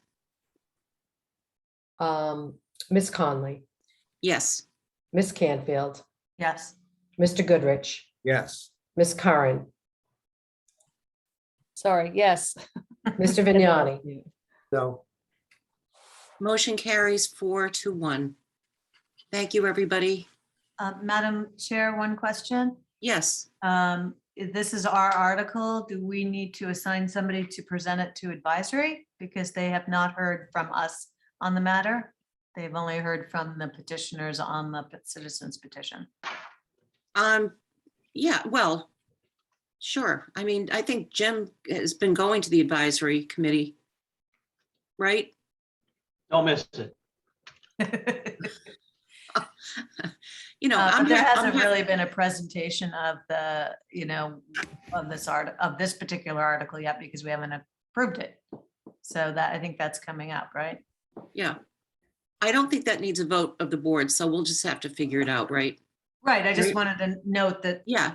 that It might be. Well, prudent. if anyone wants to volunteer, I mean, Jim's going to be on the spot no matter what, but does anyone, I think, Tony, do you want to go to the advisory committee? They've been doing Zoom to present your, hesitation about this? I think my question wasn't answered. So I'm in favor of putting this question before the town to get an answer, right? We've been dealing with this for a long time and we have to find out what the town wants to do. They want to shut it off full time this time and this time. But I'm not in favor of shutting it off full time. So, At night. and I didn't get the sense from, no one answered the question on the board, whether we were just putting it on there to get a resolution, or we're putting it on there because that's our opinion. I think it's our opinion. Andrew, We're gonna That's vote my- on that. That's what I said, my opinion. yeah, But we're I gonna think- vote, now that we've got the language, aren't we going to then have a vote on whether or not, we haven't voted whether or not we support this article. This was just to approve the language. Is that, I think how Jim presented it. Yeah, that's what this was. Whether you approve that, you asked for the draft language, that's the language that I would put forth. so then when we go through the warrant, as we do every year, and go through the list, we will take the votes and, maybe there'll be a tectonic plate shift. I don't know. But, we're doing the process the way we have to do the process. Karen, you just asked the same, you didn't answer the question that I just said. I agree with you 100%. Yes, it should go on the warrant to get a decision, right? But you just said, oh, did we just vote on whether we agree with it or not? And Did I that's say- why. Did I say that? No, not you, Karen Canfield. Oh, I was just gonna say, oh, thank goodness. I thought I was going crazy. So that's the whole question of this article. You know what I mean? Like, I agree that we have to go to town meeting, give them all the facts and say, what do you want to do with this thing that you voted for 10 years ago to put up here? And then when we go through the warrant as a board, we'll take the votes we usually take. Are you supporting this article or not supporting the article? Right? Isn't that our next step? Well, we just did it. Yes. No. No, we haven't. supported the That was why- language, Tony, so you have another opportunity to discuss it when we go through supporting the article on the warrant or not. Tony, that's why I asked the question, what if we approve to put this on, which we all agree we want to do? Right. But then we have a vote that's 2-3 against the article. Why are we putting it on? And I think it's just a weird scenario that could yeah. happen in theory, right? But we all agree it should be on there even if we don't. Yes. support it. So I Yes. think that'll be the next piece. We'll vote, and if it comes out, 4-1 or 3-2 or 2-3, that'll reflect in the advisory. It's weird, for sure. No, I thought they were both one vote. I didn't know we're not gonna go back again and discuss this. It's done. We just voted it. It's on the warrant. We don't need, what are we gonna vote for it again for? Well, I think we have a formality process with just reading each article and taking the votes like we do every year, right? Well, I mean, Yes. I mean, we could, we're not it's not on we don't have it on the agenda to vote tonight on the warrant articles. But the motion, you could make the motion not to support Article X.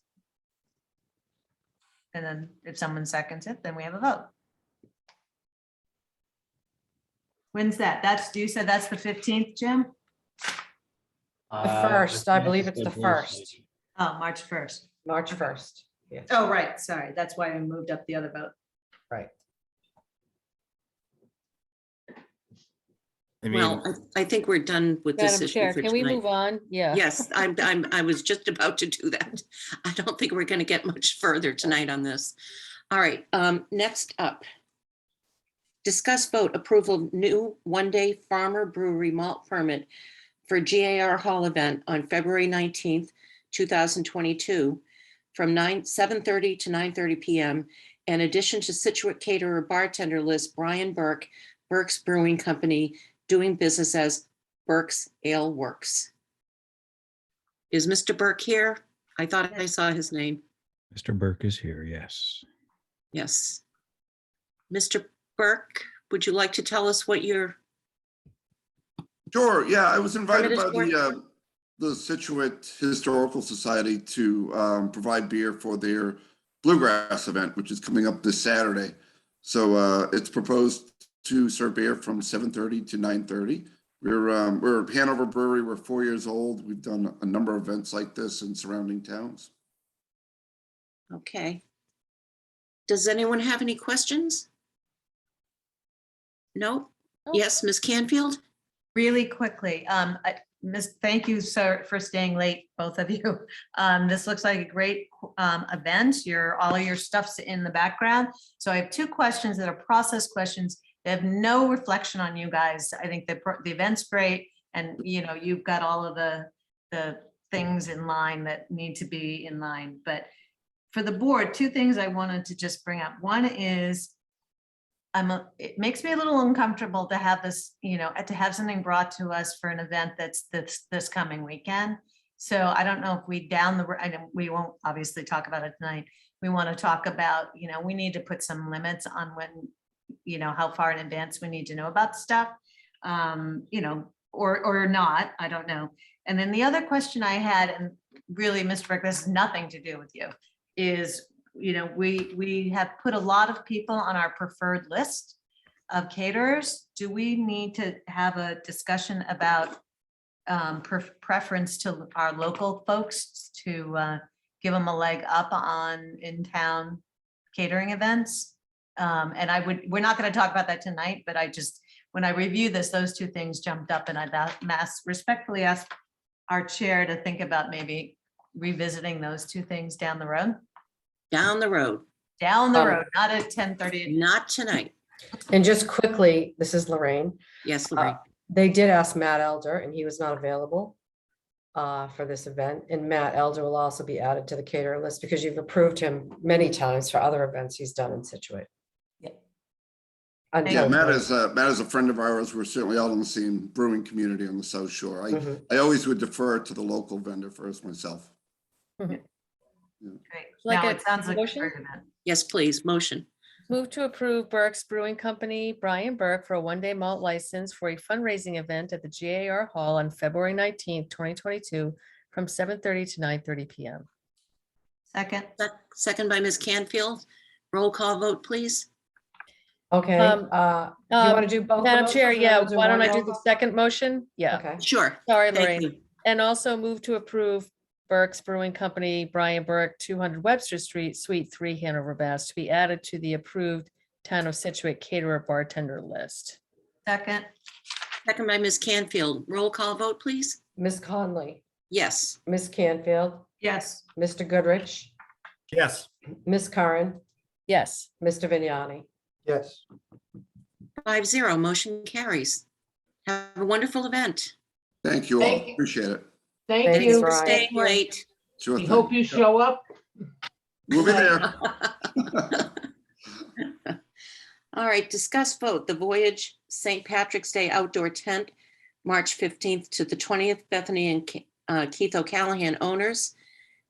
Number A is an outdoor entertainment permit, March 15th and 16th, 6 to 11 PM, March 17th and 18th, 5 to 11 PM, and March 19th and 20th, 12 noon to 11 PM. And secondly, one-day malt, wine and malt for outdoor tent, March 15th and 16th, 12 to 11:30 PM, March 17th, 11 AM to 11:30 PM, March 18th, 12 noon to 11:30 PM, and March 19th and 20th, 12 noon to 11:30 PM. I hope you have this written down somewhere. We do. Well, That's a lot. Board. So, Point of Laura? order, I didn't, is there something where there are times that are adjusted? Because all the notes that I have in front of me say 11 PM, not 11:30. I just want to make sure I have the most current. well, The outdoor entertainment was to 11 PM and the one-day wine and malt is to 11:30 PM. Okay, thank you. I may have read it wrong. No, I could have heard you wrong. No, I could have read it wrong. Anyone have any questions? It's a lot of, there's a lot of stuff going on there. Is this longer than last year? Or It's last year? Yeah, well, 2 years ago, before COVID. Right, Yeah. right. It's the first one we have on our property since before COVID.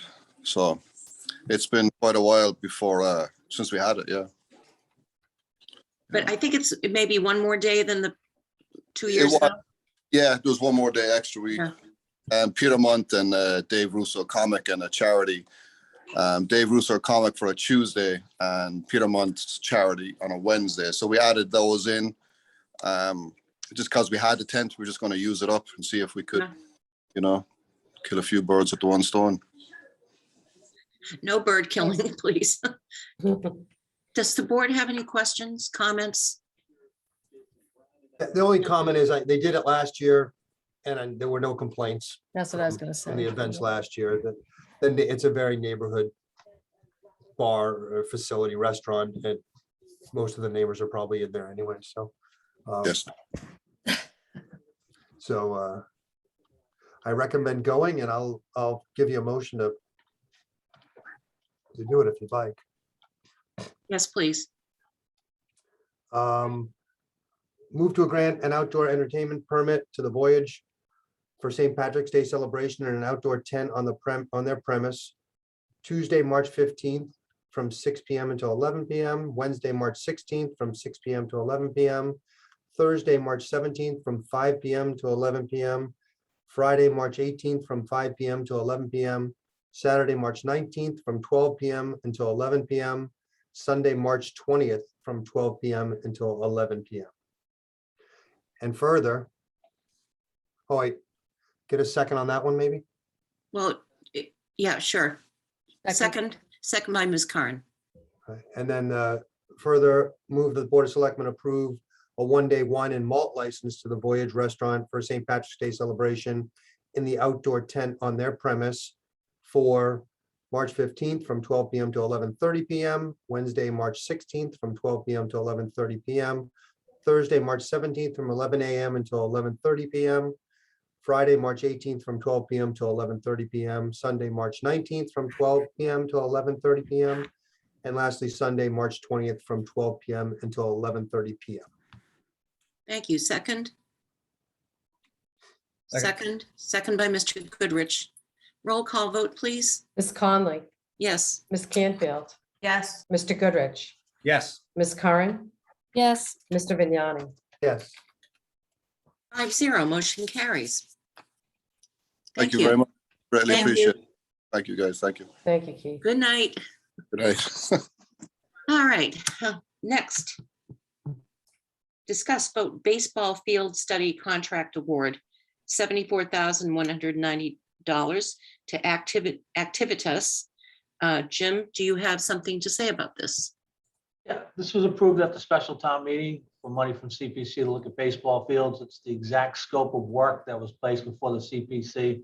So Activitas will look at the field behind the old gates as well as Central Field, come up with designs, have meetings, and then bring a preferred design to the selectmen, which will then get final design and go out to bid. Do you have any timetable on it? I don't, Tony, he doesn't have it, but he's already started work on it. Any other questions?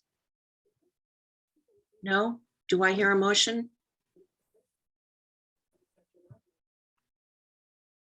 I don't see it, but I'll move to Yeah. pass. Is there a written one? No, I don't think so. There is one in there, Move to but approve the, let me get the dollar amount.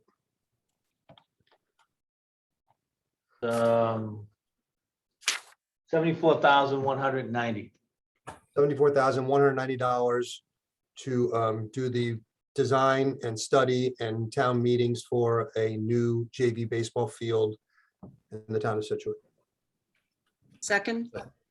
Second. Second by Mr. Goodrich. Roll call vote, please. Ms. Conley, Yes. what's your name? I'm sorry.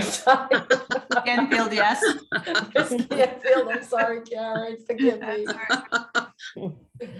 I'm trying to get to my page too here. Hold on, I'm sorry. Oh my gosh, my computer's just flipping out on me here. I'm sorry.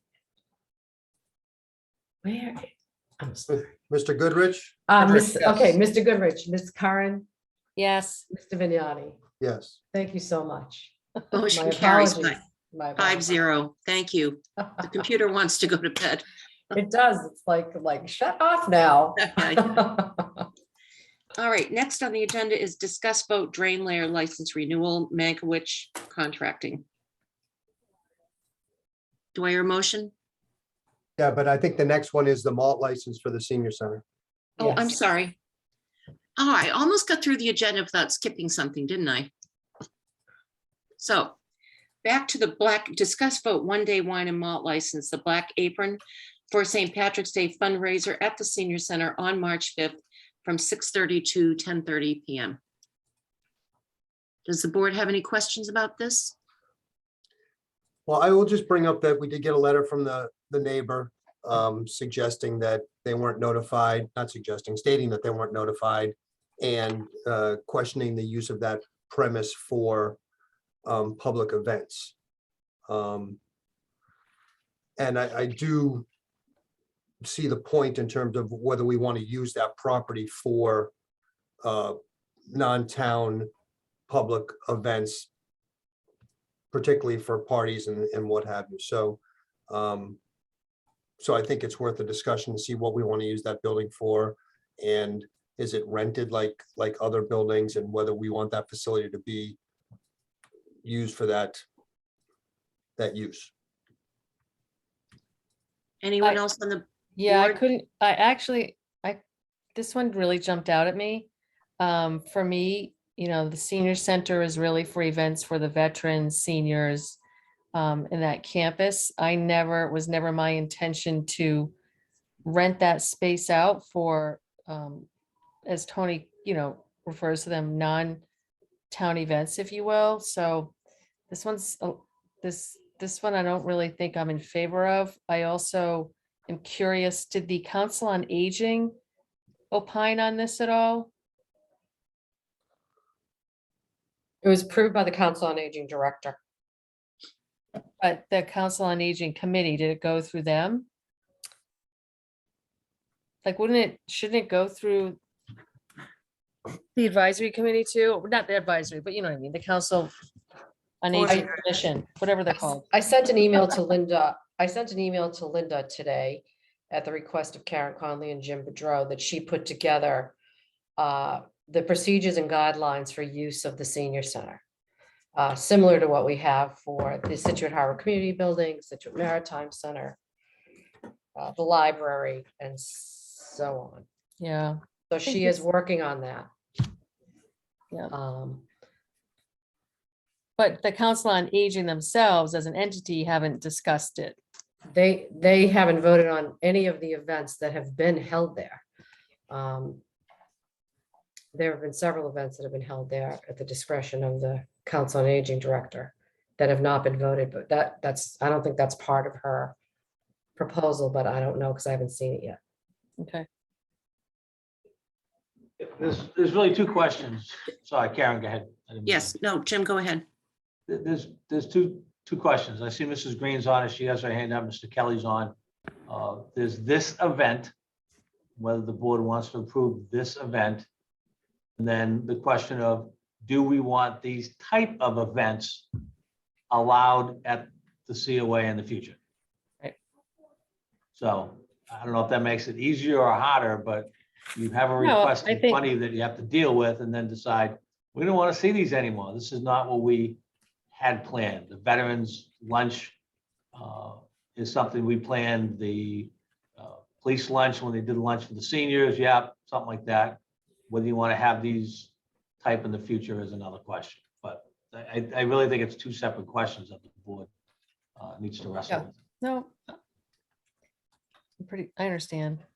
Well, because to be honest with you, I think that I'm not sure I would want to restrict, I'm not going to say this right, but we should at the very least allow the senior center to do fundraising and have events at the senior center to benefit the senior center the way they do with the library. And I don't think that we let anyone else use the library for fundraising purposes. So, you know, I think that's a good question. Andrew, you had your hand up? What was the fee that was paid? There is no fee structure at this time. I mean, There's no fee structure at this time. Well, this is a community-based event.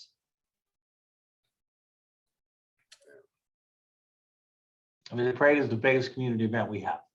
And I know Mr. Kelly's on there. I'm not sure what this is in terms of their fundraisers, but again, this event and Right, then. but it's that the fundraising for this private, it's a community event. Yes, the community goes to it, but it's not funded by the town. Correct. We don't carry the liability on it, blah, blah, blah, blah, right? And look, I know at the risk of, obviously I'm in favor of the parade and it's a wonderful event, but it's a nonprofit, or a private entity. I don't even know if you're a registered nonprofit. I have no idea. I would assume that you are. And He's not yet. yeah, and so at any rate, you know, things like this have been held in other facilities. I don't think the senior center is the right venue for this type of activity, period. Whether it's the parade or not the parade. That's just my opinion. Karen Canfield? So I think what happens with the library, and I think is a good model, and what the Council on Aging needs to do is that, and I think thank you, Nancy, or Lorraine and Jim for sending that to Linda for consideration. The library the library trustees approved a policy of use of the building. And I believe that we approved their recommendations at one point. And there's, just like with rec using the fields, there's an understanding of who can use it, what the costs are, what the priority are, and all that. And none of that has been done yet. So, you know, while this is spurring that conversation. I think it's a little premature to be opening the doors for events until those parameters are out there, understood and approved by both the board and the Council on Aging Board. So I agree that we have to have those conversations, but we don't have them yet. And I do want to note that I do recall when we were building this building, we did talk about things like, oh, this would be a lovely place for a bridal shower or whatever. But those are the things that need to go into whatever the policy is. So we know what the parameters are and what's acceptable to the neighbors and to the board. Andrew, did you have your hand up? No. No? Mr. Kelly Okay. has his hand up. Yeah, I try to get to the board first. Yep. So the board has done. Mr. Kelly, you'd have something you'd like to say? Yeah, I understand where you're coming from. How about we try to approve a one-day liquor license for us if we can get another location other than the senior center? We had it in the past. We've had it in the past at St. Yeah. Mary's and at St. Luke's. Yeah. Well, I So- guess the question, and I don't know the answer to this question, so I'm just going to ask it. When we approve a one-day malt and liquor license, are we approving it for a specific location? Yeah. Specific group and a specific location. Yeah, date and time. And Do how you big want a me space do you to need? look right now to see if the Scituate Harbor Community Building is available? Yeah, so I was thinking Pier 44. Well, that would be fine. Let me look quickly right here. Plenty of parking this time of year with the boat ramp not being used. Yep. And Ed, if you have it at St. Mary's or St. Luke's, I don't think you need our approval for one day, do we? You Yeah, still they do. do. Yeah, we do, yeah. Yeah. Still Okay. need to approve the alcohol sale. Yep. Yep. Oh, right. Sorry, it's late. It is available on March 5th. I could pencil you in, Mr. Kelly. Works for me. I can change we haven't really done much advertising except put a blurb on the our webpage. So I can have that changed and then we can go ahead with the rest of our advertising. So that'll alleviate all your headaches. That'll keep Miss Green and Miss Kuhn happy and Right. we'll go from there. Well, thank you for offering that alternative for us, which then gives us the opportunity, and I will recognize Ms. Green in 1 second, that clearly we do need to come up with policies related to the use of the senior center. And so, Ms. Green, I think your immediate problem has been solved tonight. And obviously, and Ms. Kuhn, whatever observations you want to make, this topic will be on a future agenda.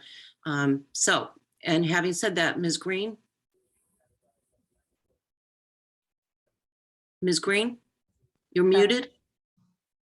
You're muted. Can't hear you. I think Seth has Yeah, to. there you go.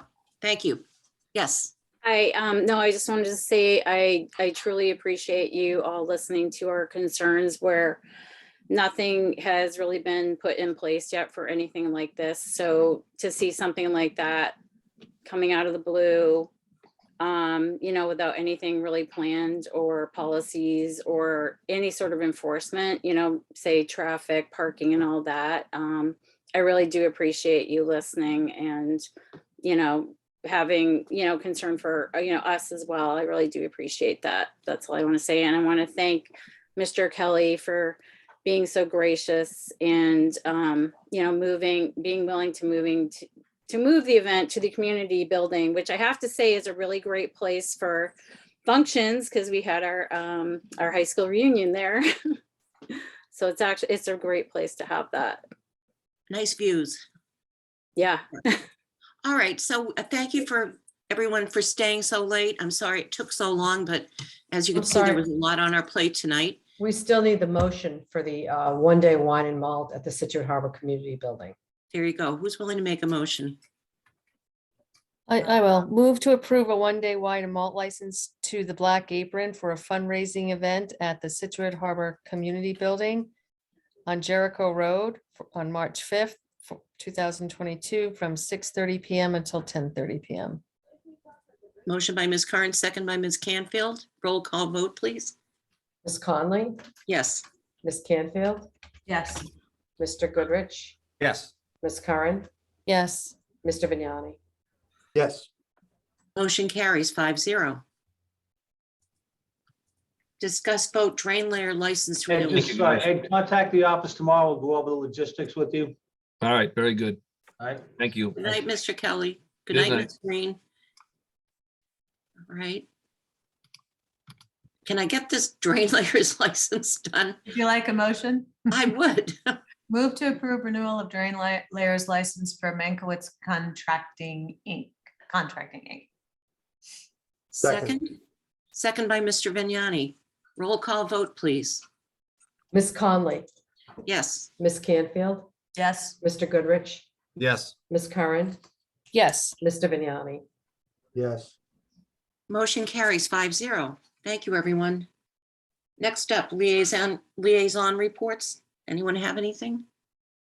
Just one. I think everyone already heard that the Charter Review Committee needs a little more time after receiving town council comments, and that we've requested that it may be removed from the warrant and placed on the special town meeting in the fall. Very good. And Karen Canfield and I were on the Charter Review Committee public hearing meeting, whatever, 2 Saturdays ago, and it was just her and me. So. And I almost didn't. Oh, really? Yeah. That's So- too bad. There were people confused when we changed it because of the storm. So Well, plus, try it's- again. We'll try again. yeah. All right. Any other liaison reports? Just mentioned that the planning board had a meeting last Thursday, I think it was, where they're discussing the zoning articles for annual town meeting, and that'll be coming before us soon. I think Karen and a bunch of you are on the call as well, so there'll be some good discussion, and they got good public feedback, I think, for those articles. I think that's scheduled for next week, Tony, the final public hearing on those, the vote next week. Yeah. Anybody else? Nope. Correspondence, Mr. Clerk? Yes. So I'll try to go through these. We had a few folks. reading. Speed reading. We had a few folks reach out to all of us in opposition to the planning board cannabis facilities and the changing to the zoning. So just wanted to let those folks know that we did receive their letters. Ms. Laughlin and Ms. Kimmett also, that we got their letters. Comcast wrote in, Xfinity Comcast. Obviously, rates are changing, and some of your options are changing as well for channels. Cedar Point Association just wanted everyone to know that there's been some damage to the storms to some of those seawalls. So I'm sure we'll be discussing that at the foreshore protection meeting. Again, Plymouth County Mosquito Control, they're gonna spray for mosquitoes per usual, just to let everybody know. That's gonna be in the spring. And the Ancient Order of Hibernians, there is an April 24th Easter Rising event. More details to come, but again, April 24th at noon. And they're looking to try to get Ambassador Cronin there as well. And I believe, last but not least, South Shore Irish Heritage Trail. Again, more details to come, but they're going to do an official launch in May, late May, May 22nd. And that is all. Does anyone believe the Comcast numbers on numbers of complaints they get every year? It's like less than 100. I don't believe it. Anyway, I think people just give up. it's just less than 100 complaints. I just don't believe it. All right. Moving on, approval of minutes. Anyone want to make a motion?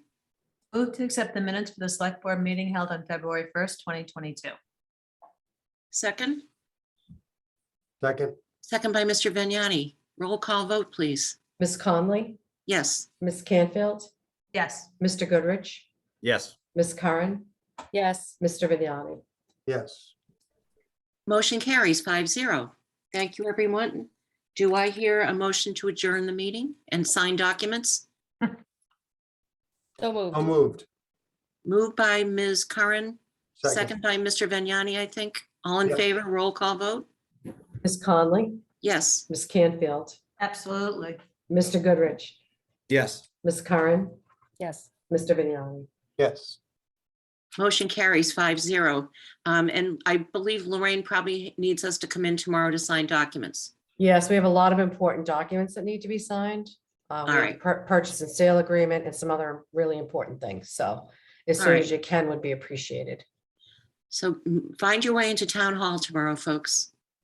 And with that, I will say good night and thank you again, Seth. Good night, everyone. Good night. Good Thank night. you.